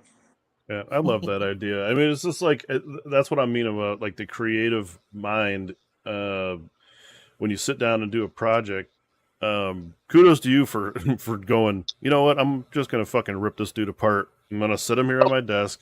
Okay. Crafting tools. Sure. Say that again. Oh, nice. That's one of his crafting tools. Fucking hacksaw. I never thought I'd be using a full hand-sized hacksaw, but when you're just sawing a whole model in half, yeah, great for that. All right. If anybody is a mental health professional in the stream, we'll give you Gabe's number afterwards. Fucking a full ass hacksaws. Okay, good job. No little Dremels or specific tools. Just fucking cut. That's awesome. We all use different tools. No, that's real good. But it's like, yeah, I don't know. Like I haven't gotten to that point. Like I said, of constructing a model and then going, well, it would be really cool if this dude like exploded, and then I cut him in half to show that, and then I have something for this. Okay. The Ogres was an ambitious project. Technically, before I started working on Ogres, my next army that I built and painted was Slaves of Darkness. And I definitely have dipped my toes into every hobby. Like I did just start out doing something like this. When I was working on Slaves of Darkness, and I don't think I have any pictures of it, but it was just simple head swaps. I contacted a 3D printer on Etsy, and I had him print just the heads of some models that I liked. And so he sliced them off and sent me a little bag of heads. essentially, and I just did head replacements, and that was like a very easy, very simple way to get started because a lot of these kits are built in such a way that the head is its own separate piece Right. and spots onto a body of armor. So it's very easy to just take that one piece out and put a different head in. And you don't even have to get heads 3D printed. I think like a cities army with a bunch of skull people, like skeletons essentially, skeleton cities. I think that's timeless. It's cool. It's simple, but it's excellent. Yeah, for sure. One of my first experiences seeing like a fully converted army was in a White Dwarf years ago. I can't remember I mean, it was years ago. And it was this guy did this high elf army, and all he did was change the high elf heads to skull heads, and then like some of them he put like flames. He sculpted flames on the top, and the army looks sweet. And I mean, it's a completely converted army. It was all like unique, and it was a beautiful job. And so, I mean, you're right. It doesn't have to be like full like arm poses and changes to models. I mean, you can just change a head out and make it your own. So there's like my oldest son. He has not yet done it, but he's always talked about switching out heads on his Stormcast and doing like hooded head guys, and he thinks that would look really cool. And I mean, I'm like, well, you just got to learn to do it, buddy. You know, like, and that's, you know, I mean, I could give him some pointers and teach him a few things, but till you do it on your own, I mean, you know, you don't know. So yeah, I agree. Head swaps is like the easiest conversion, and it's one of the fastest. You can learn a lot just from doing that. So I agree with that. I see that the stream swaps to my Sylvaneth. Yeah, I did that. And before we transition into the Sylvaneth conversation, we want to say to our good buddy Tim that he's an idiot. Tim joins the stream. First comment is, I don't think anybody should do artsy stuff. I think we should just put the grave models on the table and play. Jesus, Tim. Yeah. Wrong show, buddy. Wrong show. He actually does some artsy stuff. He does. He's our terrain guy. I don't know if you know Tim, Gabe, but he ran the tournament that we played in, the Nova. He was the guy that ran that tournament. Yeah, Nova or whatever. Yeah. But he does all our terrain. He does a ton of stuff, but he's just joking around. But then the dice and movement trace thing is, we had this guy we used to play in Warhammer Fantasy. His name was Stinkfoot Gibbs. And this dude, well, his name was Josh Gibbs, but there was a lot of us named Josh back then. And so we called him Stinkfoot. And he'd play any army, but it was only dice on movement trays, and like you were playing against dice no matter what. He would play any rules. Oh, he didn't even bring models. No, he didn't know. Oh, models. Wow. Okay, cool. He just played with dice on movement trays. So back then you could do that though, because the movement trays were just squares. So sure, it's a different game now. No, he was broke. He used to eat ketchup packets and stuff. He's a wild guy, but he was a good guy. So so Tim's just fucking around. But do you have any tips? For Jake. How can Jake? What's your number one tip for Jake to improve his hobby game? That's perfect. His conversion game and stuff. Yeah. What can you tell Jake to do? If we're only giving one tip, I think the most important tip is not any one particular technique or strategy for building the models. It's attitude and how you approach it. I know a lot of people talk about their gray pile of shame and the weight of the responsibility of building all of these models, and it feels like a burden because like I have to get through it, and it's going to take forever. And if you can kind of revise that mindset and get yourself to a place of joy and say, this is a recreation, and whenever I get to do it, it's a nice thing. Like I don't have any kids yet, but I have a bunch of animals. I have a house to maintain. I got chores to do. I got a job. I have a finite amount of time for this. And I don't view it as a huge backlog. I view it as like, oh, what's the next project we're working on? So like, even if it's something that, like, the most mind-numbing thing that people think about in this hobby is building and painting hordes. If you can just put a little few details in there to kind of spice it up for you and give you something to look forward to. For example, during the model building phase, put a few just extra bits on just a couple of your models and say, like, okay, this guy has a special story and he's like a special model within the range. Like when I was building clan rats, I had, oh, well, we'll show those in a minute, but Oh, I almost ruined the fucking surprise. are all special. And I had a lot of fun building those. And I was then kind of, for the other ones, just doing a little bit more basic conversions. But the champion models, like, really, I went the extra mile with those. And during the painting process, you can do that too.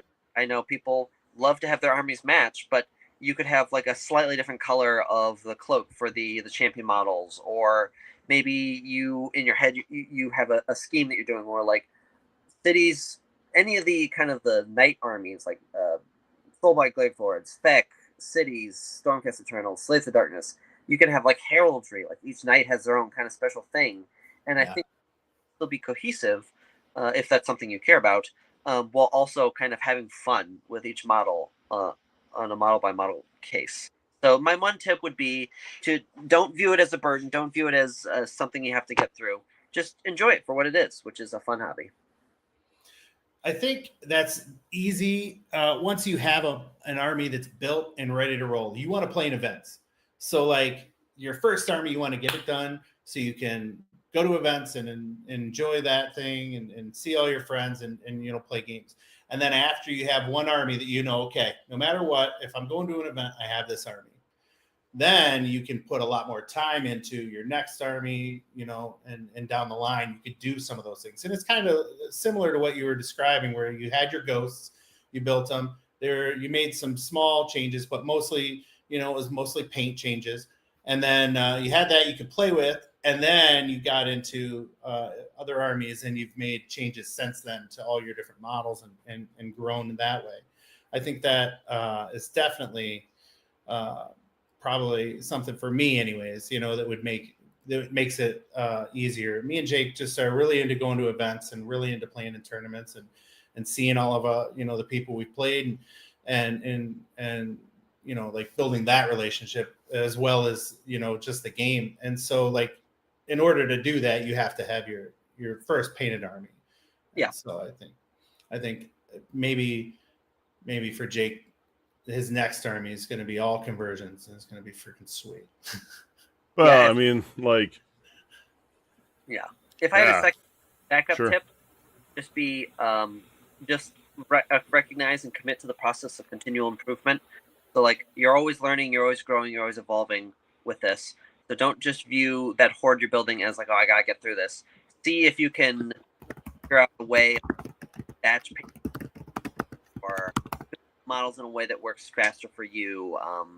You're working and improving your skills no matter what you're doing in this hobby. So just embrace that and kind of enjoy that process. Sure. Yeah, and I think again where I'm at is Feck is not a complicated army to paint.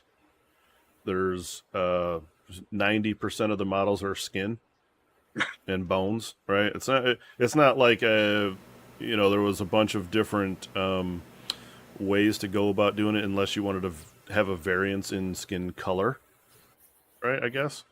So I guess it was an easy project as far as that goes. It's not Cities where they have a bunch of armor, or Slaves of Darkness where there's a bunch of trim, or it was kind of a dumbed down paint scheme. I knew what I wanted to do, and I did that paint scheme, right?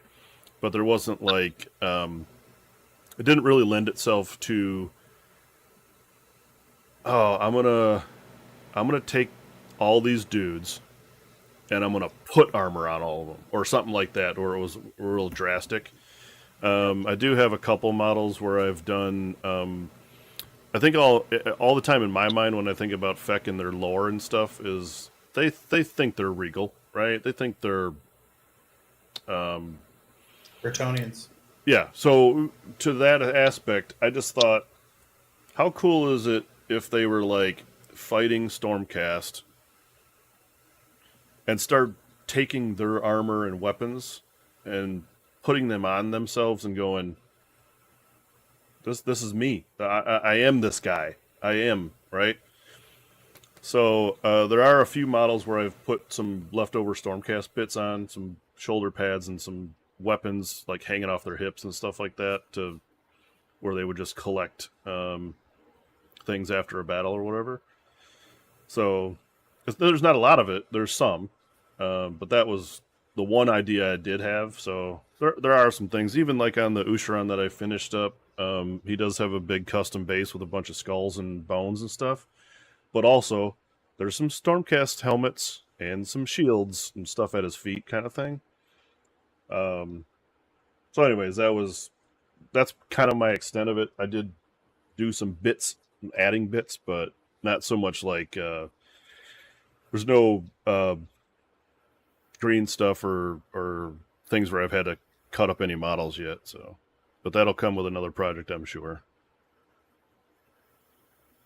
Well, and that's, hearing you say that makes me think about, like, you could do like some head swaps with some Stormcasts and use some heads from your ghouls or whatever, and there you go. You have the starting of your exact idea where people are just salvaging armor, and you could start to go that route a little bit, kind of like Vince V's Ratcast, where he just switched out all the Stormcast guys with rat heads. And I mean, there's probably some other conversions knowing Vince, but I mean, it's the same kind of idea where you would just have, those vampire heads on top of those armored bodies, maybe with like changing out a few hands here and there for the claws or whatever. You could definitely start going down that road and do a model here and a model there, and then eventually have a unit. And then, yeah, that's not a half bad idea. I kind of like that, actually. Yeah, the problem is that the size, the scale is a little bit off. Well, right. Like, If you, yeah. Well, I guess you wouldn't necessarily do it with like little ghouls, but maybe you can convert horrors or, whatever. Something a bigger elite model. Yeah, cool. Look at a 3D printer, and I'm going to print a proxy model out of it, which is totally fine. But I have just acquired a 3D printer within the last year or so and gotten it working, and with the help from the community. And I like to just print bits. And can print the same robot leg at 3 different scales. So I found like a 40K Titan proxy STL, and I printed out the robot leg, and I made it this big, and I put it on my Vermin Lord, and then I did it this big, and I put it on a different guy. So let's look at your Skaven. I mean, we've talked about this. Right. Let's debut this bad boy. We keep accidentally, giving away your secrets. So let's take a look at what you got going on here. Yep. So the name of my army, of my Skaven list, is the Adaptive Mechanical Martian Rats. Okay. They are okay. Skaven who were under the command of a particular Vermin Lord by the name of Professor Radigan, and he was responsible for being an envoy to Tzeentch. So he went to Tzeentch, and Tzeentch put him in a library on a red planet and said, read books and chill out. And then when the Great Horned Rat finally ascended to a Chaos God, Professor Radigan didn't need to be in this Tzeentchian library anymore reading books and kind of being an emissary or an ambassador anymore. So he has now departed with all of his little rats that he's been tinkering on, and now they're tearing across the mortal realms. So you can kind of see him in some of these photos. My Gnawholes, they use lasers to shoot in. My Warpstone is blue, and so I have kind of like a blue-red theme going with the Martian soil. You can see some pictures of my display board here, which I just finished up, which I'm very proud of and very happy with. That has kind of like a warren of like clan rat huts on the side. Oh, yeah, that's sweet. Bays for the warp lightning cannons to sit in, and it's kind of like built with like a little bit of 3D-ness with a cave. It's my third or fourth display board that I've made. I've learned a lot of lessons from the other ones. I made like a pretty simple like ogre village for the ogres. I made a whole castle that you can like barely wrap your arms around for the Slaves to Darkness. And so this is kind of like the culmination of that. Again, that continual process improvement. So I did a lot of printing of bits. I found Adeptus Mechanicus STLs online for proxies and have printed out bits like robot legs, like little spider claw robot legs, or robot arms and so on and so forth. The big centerpiece of the list to begin with is Professor Radigan, my Vermin Lord. I kind of wanted to build him to be a Vermin Lord that could be any of the variants: Corruptor, Warpseer, Deceiver, and so on and so forth. So I used a lot of the bits. Like he has his Scry Orb on a robot arm that's like kind of pulling over his side and helping illuminate the books. Nice. Of course, he is based on Professor Radigan from The Great Mouse Detective, so I had to put a top hat on him. And during the building, like I said, I'm no master at this craft. I still had a little bit of doubt. I'm like, oh, is the top hat too silly or not? So I magnetized the top hat so that it can't come off. But I've never once wanted to remove it. So it just completes the look. And I had a lot of fun with it. Like I posted my Warlock Bombardier on the Skaven subreddit when that whole meme was blowing up, where people were just posting Warlock Bombardier. My guy has like I replaced his rocket launcher with a warp lightning cannon, so he's got like some serious compensation going on. Oh wow. Cannon. I mean, one of the things that got me into Skaven and made me really want to start collecting it was the Storm Fiends. That kit is absolutely beautiful. Yeah, it's sweet. Seeing what I could bring to it, I wanted to really scoop those up. So I did 3 Storm Fiends initially, that had some like minor changes, and then I like went really all out with the second set of 3, which was a ton of fun. And yeah, this is just a lot of. So for these guys, we kind of skipped over the Sylvaneth, but when I started building my Sylvaneth, I had just acquired an airbrush, and the big thing for that army was, I'm sure you saw it scrolling by on the screen, was the gradient on the models from like the I like that, into a magenta to a darker violet, and just using the airbrush and practicing that skill. And with the Skaven, one of the things that I was very happy with is as complicated as these models look, they're very, very, very quick to turn out, because I have adopted the airbrush to do zenithal highlighting on the models, and then you do a little bit of dry brushing to kind of like raise the edges, and then I have moved from acrylic paints to translucent inks, so speed paints, the Army Painter speed paint, what I'm starting to use now. And so when you have translucent inks, it preserves the color information of your gradient, of your zenithal highlight. So I didn't have to do almost any dry brushing for this army or contrast paints, because all of that like transition from dark areas to light areas was covered by just going psh, psh, with my airbrush, and putting some white on there. So the painting for these guys is incredibly quick. Like I have been able to do some incredible turnarounds on these models where I wanted night runners, and the night before I 3D printed the bits I wanted. That morning I took the bits out of the printer, sent them out to cure in the sun, glued them all together, primed them, zenithal highlighted, painted them, and had them ready by the end of the day. 10 Skaven models, all in one day. And I've cool. a couple of different times with like thankful proxy. It's just the incredible speed that I'm able to add units onto this army makes it very easy to say, oh, I'd like to play with Night Runners and see how they do with their pregame move. And I just played them last night, and they were great. So, yeah. That's fantastic. I need to get an airbrush. You need to get an airbrush. You need to get a 3D printer. Well, yeah. So, right. I think the airbrush is the next logical step in my journey, just because of what Gabe was talking about. Like, I found a lot of times right now that if I want to put some kind of zenithal highlight, you prime all your stuff black, and then you get some white or some gray, and you want to do a little bit of zenithal. I'm still doing rattle cans, so I'm having to make sure it's a nice day out and not rainy or whatever. You know what I mean? And not too dark, because I've tried to prime at night sometimes and take it outside, and it's just like horrible because you get it back inside and you go, oh shit, I just missed a spot. You know, that kind of thing. But like you know, when you're limited on time on doing hobby stuff, it's sometimes like, you know, it's a little bit of a deterrent for me sometimes. When you go, shit, I'd like to do some stuff, but I don't have the time right now, or I know how much time it's going to take, and I can't fit that into my day or whatever. But I think progressing in that regard would be like you said, Gabe. You know, you speeded up your paint so quickly just by adding in the airbrush techniques. Yeah. That I think that's probably what I'll end up getting next. I don't know if you've ever ruined a model where Rattle Clans suddenly decide to spray differently and get like all that particulate matter accumulated on your mini. You're trying to find them. I haven't had that yet, but I also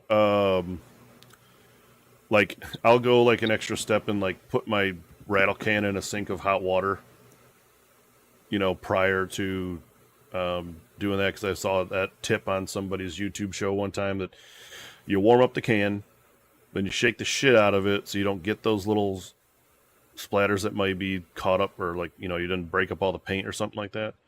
I've been pretty careful about that, but I know what you're talking about. Yeah, So, yeah, I would hate that. though, because if you're just using a rattle can, the nozzle can clog. There's so many issues with a rattle can. It's a very uncontrolled compared to an. I'll tell you what, I do slap chop. So I do rattle can black. I have an airbrush. I use that on certain projects, but getting it out, getting everything together, sometimes it takes a lot. And I have 3 desks of stuff. Jake can speak to my hobby area. I mean, it's massive. Your hobby area is a disaster. I have 3 times that. And so I sometimes I just don't want to mess around with the airbrush. So I'll get out the rattle cans, prime it black or brown sometimes, depending on the army. And then I will just take a gray and dry brush it, and then a white and dry brush it, getting similar effect as a zenithal. And I do a lot of stuff with the speed paints as well. So I think that there's multiple ways to skin a cat.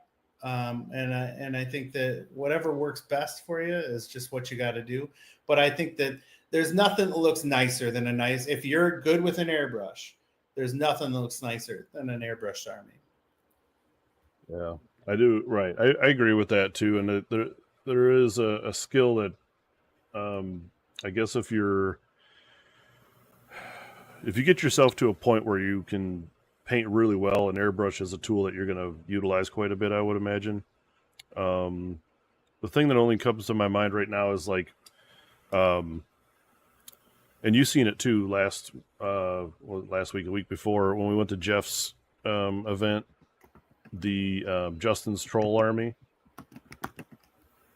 Yeah, he was telling me about it, and he used airbrush for that. But those are kind of models you can really get dialed in, I think, because they're a little larger, and they're all skin, so you know it's a little bit easier maybe to use an airbrush on that kind of a model to get like the gradients or stuff like Gabe was talking about, you know, when you transition in colors or whatnot. But yeah, I thought that army looked really good, and it was all airbrush basically, he said. So yeah, it's a good tool to have. Probably I would imagine there's a large learning curve. Did you have trouble, Gabe, at first when you started using airbrush?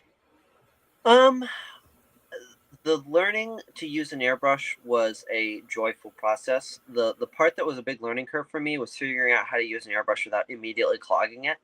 So I had to disassemble mine and clean it almost every single time I used it. Like completely disassemble it, like screwing parts apart, getting to every nook and cranny to try and figure out where the blockage was. So now that I've learned my airbrush, I can disassemble that thing with my eyes closed, and get into all the parts very quickly and efficiently, which has made the process a lot quicker. And also I learned how to like properly thin my paints and work with airbrush paints it's not clogging as much. I showed these models earlier in the stream, these Dreadblade Horrors that I'm working on. But look, this was a model that I did with just acrylic paint, where I just was coloring in the kind of the lighter green, and then I put some darker green on the saddle and certain elements, and just a little bit of dry brushing, but just a very traditional paint style. And then here I have an airbrush mini, and as you can see, I hope that's coming through. They have a really nice soft gradient from the darker green at the bottom of the model to the lighter green at the top of the model. Yeah. And it just looks really beautiful. It's a lot less vibrant, so they are kind of not necessarily better and worse, but different. But I just really like the soft look, and also, of course, here when I'm painting the rocks that he's flying over, I'm just I'm trying to get that in camera. I'm just dry brushing onto the stone, and guess where the light goes. Whereas for the airbrush, when he's flying over these timbers here, I just literally point the airbrush at the timbers and spray them, and wherever the paint falls is where the light would naturally be falling if he goes overhead. So you get a really nice natural lighting effect, which I'm still working to master. But yeah, airbrushes are great. Yeah, well, that's part of the other thing too. Is like, I always find, I know you can do it with a brush, but it's much harder. But like an OSL effect, and I think those things look fantastic if they're done right. Like Josh just showed me a Stormcast paint job the other day, and it was basically the model was all dark. It was dark as shit. Like it was like in the shadows at night or something, right? But the flaming sword or the flaming axe or whatever those new models have was done in a fire. It was really bright and poppy. And then part of that was OSL'd onto the dark figure. So it was like, artistically, that was fantastic. I love that. Yeah, Josh is pulling up a picture of it right now on the screen, but Ooh. you know what I mean? Like, it just was like awesome to have that bright, fiery type of weapon, and then you get some of that effect onto the model in spots. That's something that I'd love to learn how to do for myself, because I think that kind of effect is a really awesome to look at for me. Yeah, you can do that with speed paints as well, and the Xenophil. You can kind of capture that information. It's not just about the color that you spray of, like, this is a yellow lantern, so it's going to spray yellow light on my model. I'm doing some Guardians of Atlantis models for a friend as a commission, and this lady right here, you can see she has kind of this like flame in her hand, and I have used the Xenophil highlight to kind of have a very directional light source on the mini, so you can see that, especially in the folds of her cloak. Yeah. Here, it is darker. Like, it's literally, I didn't put any color on the backside of the mini. And then it's so you can get that information preserved there. So you don't need to necessarily just spray a bunch of like red on this model for her flames. You can also just have the color information when you're painting. Cool. There you go. That's a good idea too, yeah. Okay, I got some ideas in my brain. Now, whether you can execute or not is another story, but yeah, cool. Takes practice. So, what's your favorite part of this Skaven? What's your favorite model that you've worked on so far on this project? I know you've told us about a few. It definitely has to be Professor Radigan, my Vermin Lord. Okay. I'm probably going to build another Vermin Lord at some point. Maybe I'll get this new one that's releasing. But I knew I wanted it to be a centerpiece. I knew I wanted it to be something that it's reasonable to call it a Corruptor, Deceiver, Warbringer, or Warpseer, because I wanted to play around in that space.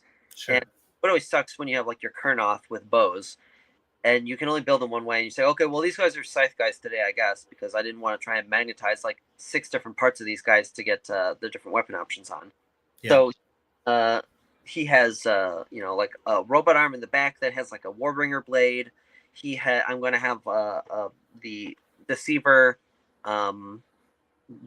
big ninja star that he has hanging from his belt. That's like a detail I'm going to add. I actually I'm painting that up right now. Just the little Doom Star. Okay, right. Belt. And so all the little details like that I wanted to have. The top hat, the cape, like the cape was a first for me of working with fabric. So I had like a t-shirt that I've been cutting up and using, and I pose it on little wires that I bend to kind of like pose the cloth how I want it to be, like folding and flapping, and then I kind of lock it in place with Mod Podge, or like paint over the fabric to kind of freeze it in place so that it's billowing correctly. Yeah. And that's the first time I ever did that on that model, and it was a great time. It was very cool, again, to just be always experimenting with new materials, and you never know what you're going to be able to incorporate into a model the next time. So that was actually the highlight. You're saying the top hat is an old T-shirt. What? No, hold on. Maybe I misunderstood.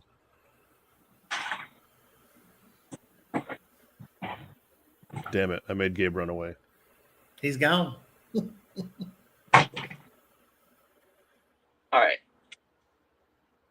So this is the model. His top hat does magnetize. Wow. But the cape is what I'm talking about. Oh, the cape. Oh. Okay. I was like, oh, you molded a top hat, little wire, and then, okay, I got you. Cape, the cape. So you can't really see it anymore, but on the back side of the cape, you can see a little bit of that red there. Sure. There are still some wires, but I managed to get like that nice billowing effect on the cape. And so I'm very happy with that. Yeah, That's really cool. And I also hate the pose of the Vermin Lord, so I did significant reposing.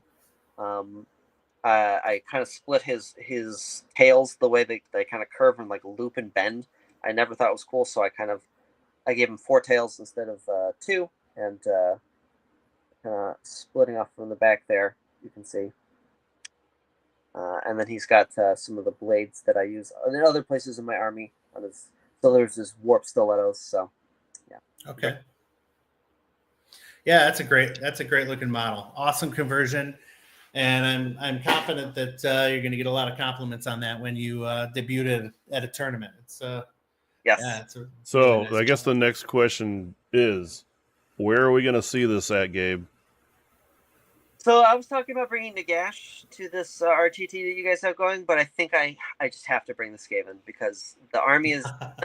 I have a full list painted, ready to go. I have my display board, and I just really want to show this off. So I think that might be the debut. Oh shit! Okay, yeah, nice. Are we getting a world premiere of the photos and a world premiere of On the Table? Nice. Wow. That's fantastic, Gabe. Appreciate all the work you put into that and bringing it to the tournament. That's going to be awesome to see.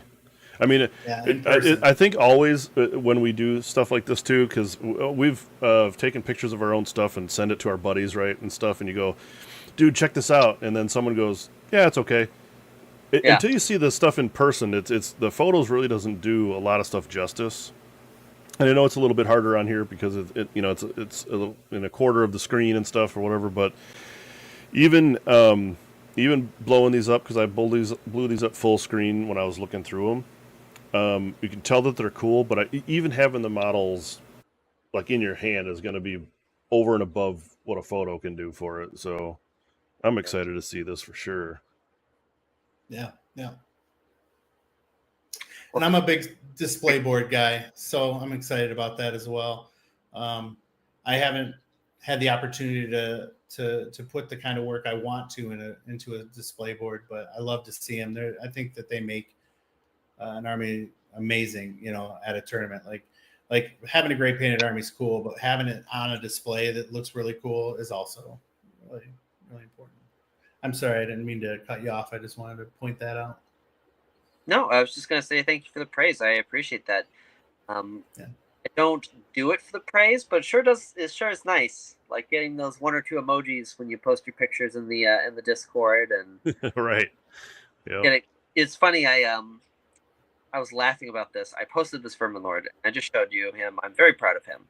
And I posted him on the Age of Sigmar subreddit, and he got like 100 upvotes. That's and then I posted my Warlock Bombardier. And there's a meme going on where Games Workshop, I don't know if you guys know about this, they posted an article by accident. The entire article just said, the headline of the article was Warlock Bombardier. The entire body of the article was just one picture of a Warlock Bombardier. That's it. Okay. Clearly it was a mistake. So for months now, the Skaven subreddit has been people just posting a picture of their Warlock Bombardier. The only text in the post is Warlock Bombardier, and the only comment on the post is Warlock Bombardier. Nice. So I posted my Warlock Bombardier, who wasn't even painted yet, with his like Warp Lightning cannon, and that got like 4,000 upvotes. Nice. Oh my God.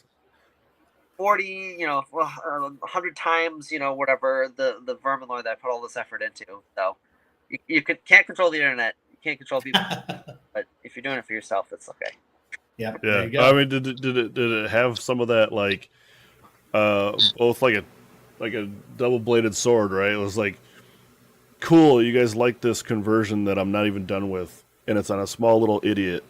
Versus the dude I put 100 hours into that I'm so proud of, and you guys didn't fucking like it that much, or whatever, right? You know what though? 100 upvotes is 100 Oh no, upvotes. I mean, I'm sure, but that's got to be like kind of the feeling, right, Gabe? Like, really, guys, 4,000 on this little guy? Yeah. Well, it probably has more traffic too. Yeah, because it's a meme thing at the moment, right? Yeah. Okay. Oh man. So I just got a chance to play with this army last night, and I was up at 1:30 last night posting a little battle report and putting it together with all the pictures. I played against Slaves of Darkness. It's a list that was a big pile of Chaos Knights and Chaos Warriors and such. They look excellent on the table, and it's very fun to play with them. I don't know if that's we want to get into that in a different section. I know you guys have kind of like a session plan. I mean, this is the last this section. is main topic, baby. This is it. Yep, we don't go any farther than this. Once we're done with this, we just wrap it up. So you just talk about what you want to talk about. Fair enough. So the hobby side of this is what we're here for, and it was great fun building these guys. Just a quick commentary about Skaven playing on the table. They have 1,000,001 tricks, but they're very techy, and they don't have as much damage as I thought. And so I was whipping out every trick in the book in order to try and beat this guy, because it was a 3-objective battle plan. So there's 3 objectives in the middle of the map, and he put demonic speed on his chosen. I think I mentioned this before the stream started. Yeah. But demonic speed on his Chaos Warriors, a block of 20 Nurgle Chaos Warriors, and he walked them up 5, and then he made a 12-inch charge all the way across the center of the battlefield, and he just owned the center of the battlefield basically for the rest of the game, because it's like 20 Chaos Warriors sitting on a point, and like ogres, they're not going anywhere. Ogres with their Iron Guts fighting twice with 2 rend 3 damage, 2s and 2s or whatever, or 3s and 2s, they can clear those guys, sure. But Skaven is like, oh, my Jezzails are going to shoot off 2, and then I'm going to charge in 3 Storm Fiends, and they're going to kill 3, and I was just chipping them down ever so slowly. But I can move, and my opponent's hero face with 3 claw steps ahead. I can magically intervene to cast Skitter Leap to teleport one of my heroes. There's redeploy. I can go through gnaw holes. I can summon replacement units in gnaw holes. So there's just so much crazy techie movement with this army, where he moved onto one side of the board with Be'lakor, 5 Khorne Chaos Knights, and Chosen.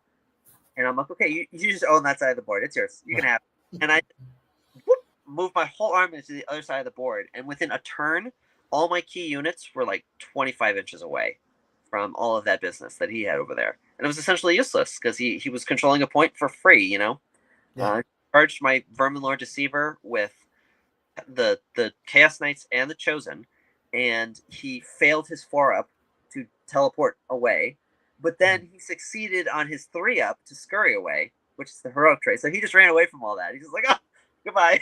Just get out. So just absolutely crazy shenanigans with this army. So it was very, very fun. That is cool. Tim mentioned in the chat that he actually played you in the first round of High Ground Brewski GT. You were playing Nighthaunt and he was playing Oryx. So you've played all three of the main people in our on our team. It's pretty funny. Yes. So yeah, I mean, you could do a lot of cool things. That's the beauty of rats, is they have a lot of tricks up their sleeve. They're kind of like the Killabow guy. What's that army? The orcs. The swamp with dudes. With the sneaky tricks. Cruel boys. Jesus. Yeah, Cruel Boys. There you go. Both those armies are kind of same themey wise. Like they have a lot of little sneaky things they can do, and you don't exactly expect it, and get yourself out of trouble. I really love that though. That's, I mean, I've always liked Skaven, and I think early on when I was teaching Jake how to play, I played him with Skaven a few times, and the third edition, I wasn't feeling Skaven's book. I didn't play it a lot, but I'm actually looking forward to see what they do with this new book. So I'm jealous that you already have your arm painted and built and ready to roll. That's awesome. And so I hope. Well, Gabe loves painting rats so much that off stream he offered to paint your army for you. So you could play rats this edition. Oh. So there you go. We'll hit them up. I'm sure that's probably not on his list of projects. Yeah, I'm in terms of things I'm doing for other people, I have become that guy who has a 3D printer but will also get back to you and print things for you. And before I got my own printer, I reached out to at least 3 different people who had 3D printers, and I went, oh, hey, I'd love to pay you to print a thing for me. And they go, sure, absolutely, I'd love to do that. And then I never hear from them again, and I follow up 3 times, and they're like, oh yeah, I'm just kind of busy or whatever. So it's difficult to have friend with 3D printer. It's sort of like a friend with a boat, right? You're always like, hey, you want to take the boat out? I'll fill up the gas can. Like, yeah, Sure. let's put the boat. And now it's like, oh yeah, I'm printing all sorts of things for people. I printed some Iron Jaws for a friend. I'm printing out endless spell proxies because everybody needs all of the manifestations now. So yeah. Yeah, I know that Jake has me and another guy, Nick, that do a lot of his printing for him since he refuses to be an adult and buy a printer. I have a printer. It's just FDM. It's not a resin printer. Well, did it wrong. I mean, okay. To my defense, why have a resin printer when I have 2 people that have one? No, FDM very, very valuable place, and that is for terrain printing. Yeah. Because it's much less efficient, I think, and resin's also a little bit heavier and more brittle. Yeah, Tim does most of our stuff with FDM. So. Yep. Yeah, I love printing terrain with FDM. I mean, I've printed, I don't know, 3 or 4 buildings or whatever, houses and shit like that for my tables at home. It's just one of those things, again, where it's like, okay, well, let me get it set up and not failing prints, and maybe I can get something out of it, that kind of thing. But it's still one of those deals where I think I get in that mode sometimes where any type of the hobby, I go, do I really want to screw around with this right now or have the time? And I know it's just like one of those excuses I'm probably just making up for myself, as far as I should just start something or just sit down and do something, whether it's a little bit here or there. Eventually over time stuff gets done, but I have a hard time getting started, I think. Oh, and that goes back to what Gabe said with mindset. You got to change your mindset on it. Oh, yeah. Sure.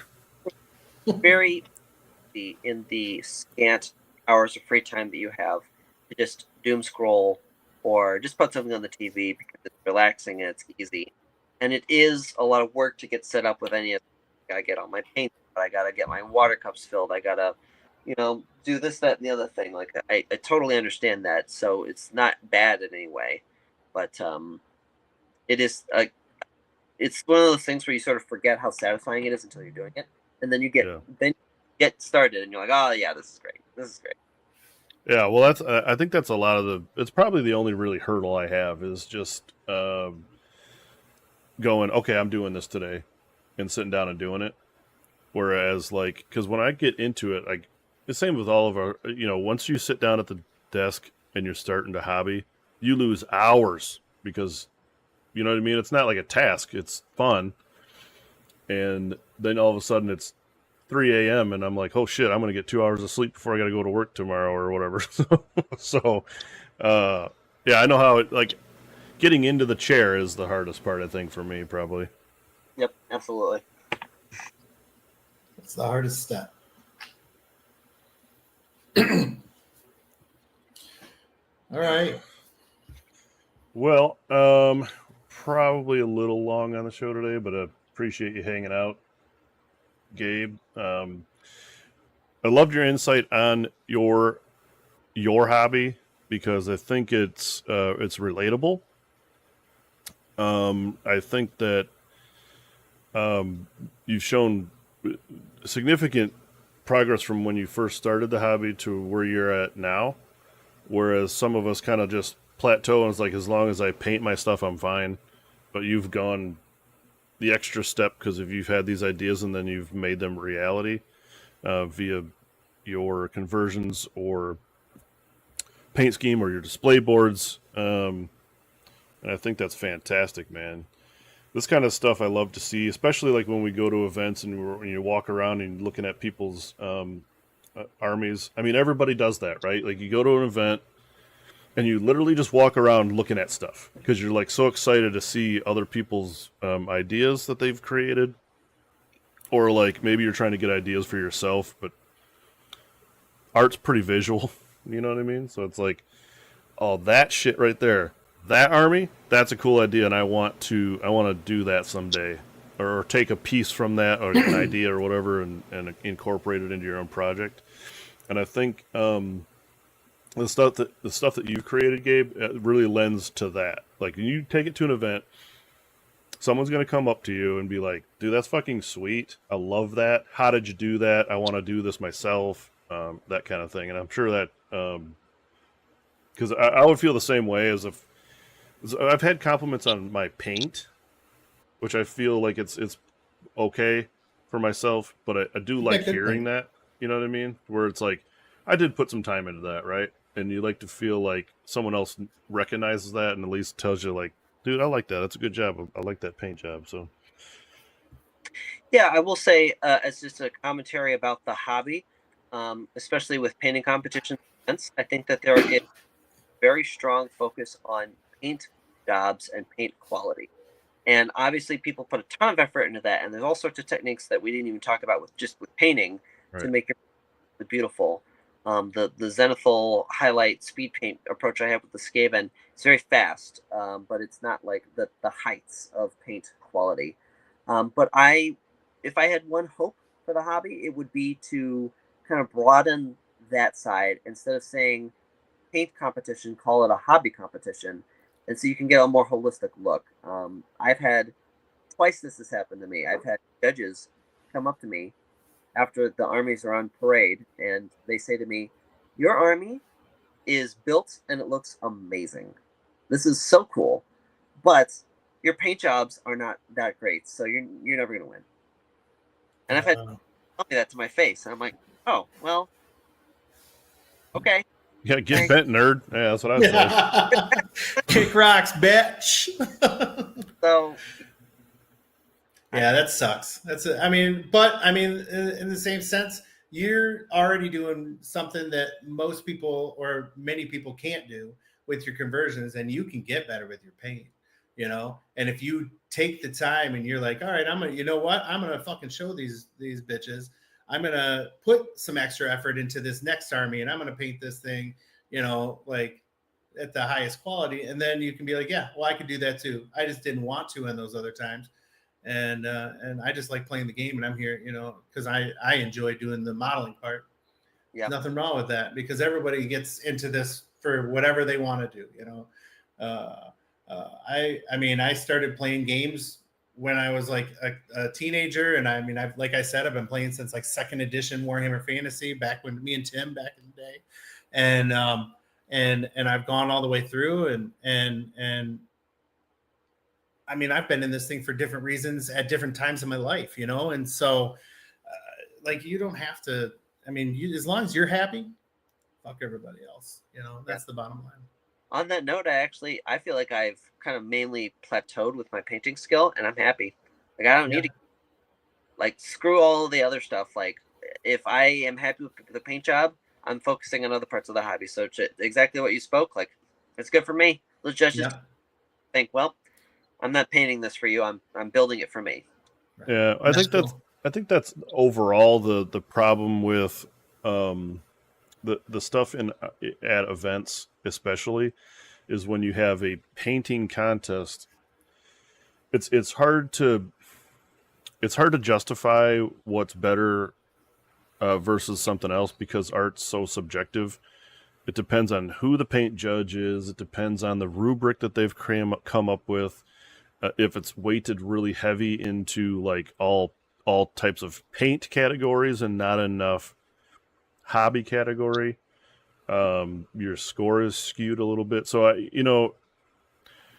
that kind of thing is very difficult. And Josh and I have been back and forth on this thing for weeks now on how we want to do a rubric for our event. Just so it doesn't, well, one, we don't want it to affect overall gameplay as much. It should be like a little extra, I think.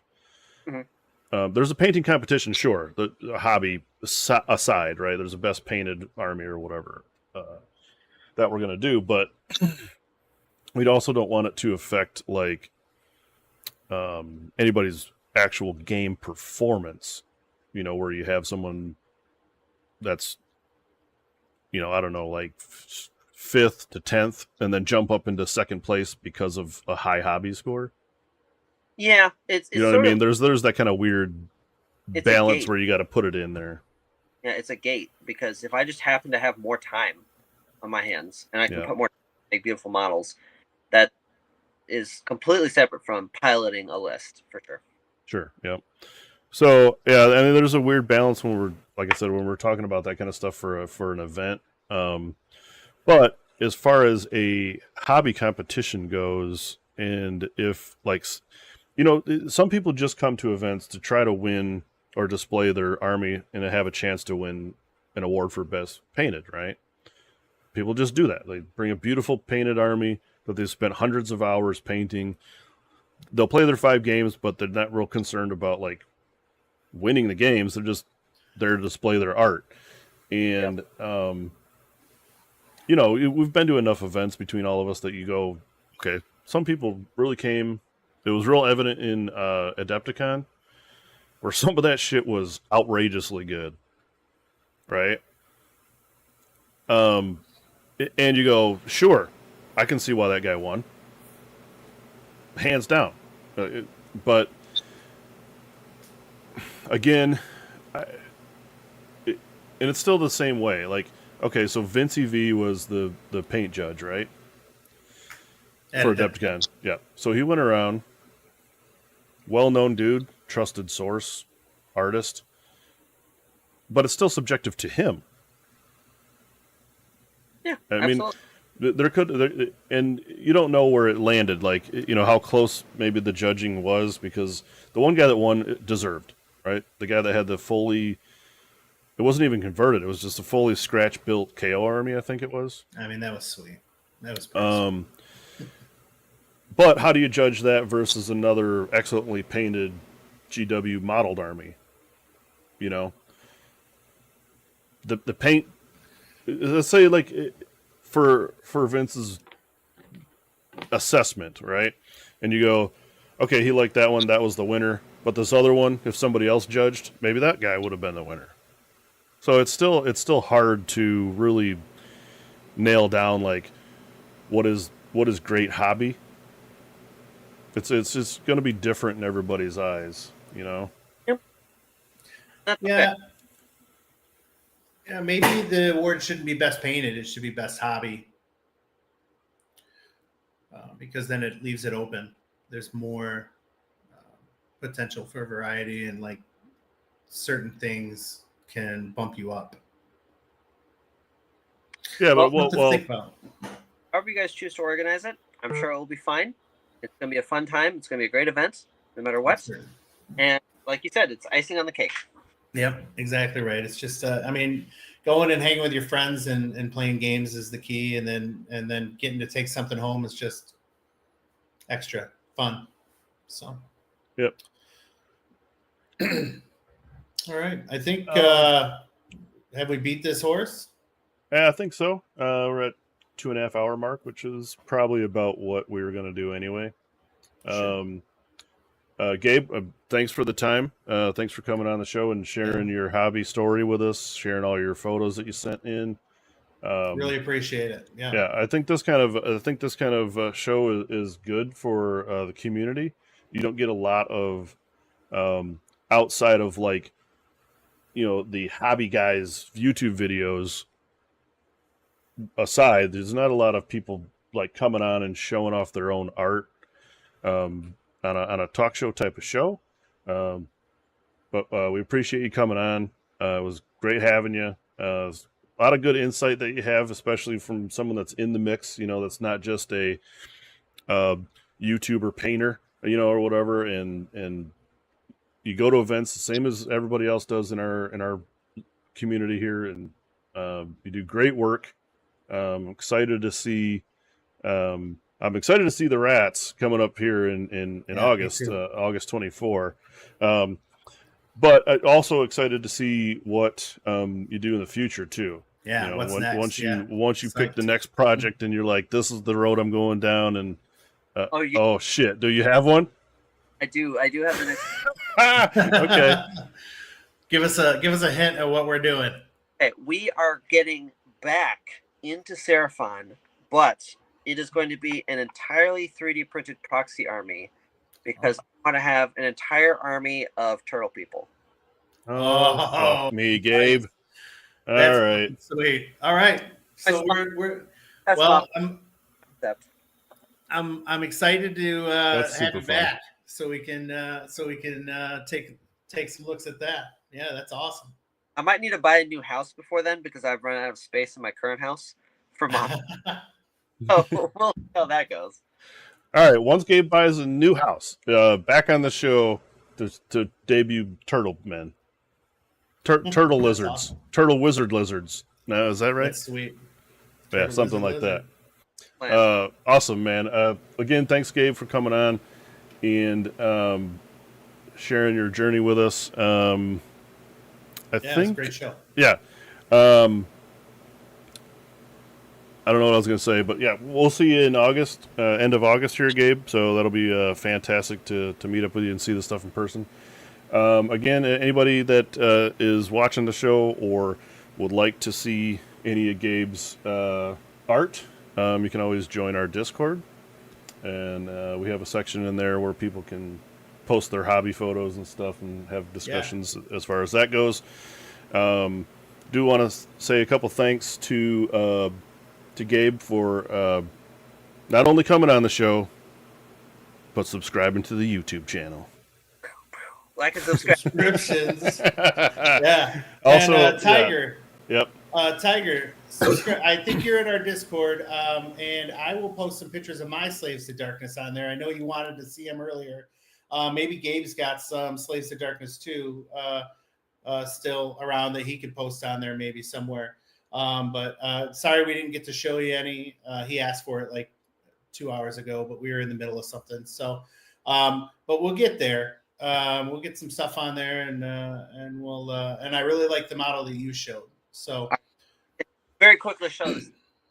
Yeah. In the meantime, also, if anybody would like to see Tim's gray unpainted models, apparently Tim loves those. So, Tim, if you would like. Tim, please post in the hobby channel all of your non-painted, non-hobbied models, and that would be perfect. Or at least one. let's just do one. Let's not get too crazy. Oh, there it Holy is. shit. Yeah, nice. I love There that. you go. That's your Slaves to Darkness display. Whole Don't- freaking cat. Don't drop it, Gabe. You're making me nervous. Oh shit! Chuck it. Okay. All right. But yeah, man. As always, yeah, join the Discord. That's the number one spot for anybody to get a hold of us. Easiest place anyway. And like I said, we can share our journeys together through all the different channels we have in there. But that'll be all the time we got this week, guys. Next week, probably. Oh, is next week Jeff's show? Did he want to do a show next week? I think the 25th is what we're talking for Jeff. So Okay. the day after our tournament. Okay, so maybe next week we'll do a Pimp My List show where we can take list submissions, break them down, tell you guys how shitty they are, and recreate them or rebuild them ourselves, and then tell you what you should play at events to go 0-3 at an RGT. Yes, and I'll still be in the Ohana room. So I guess So next Sunday morning.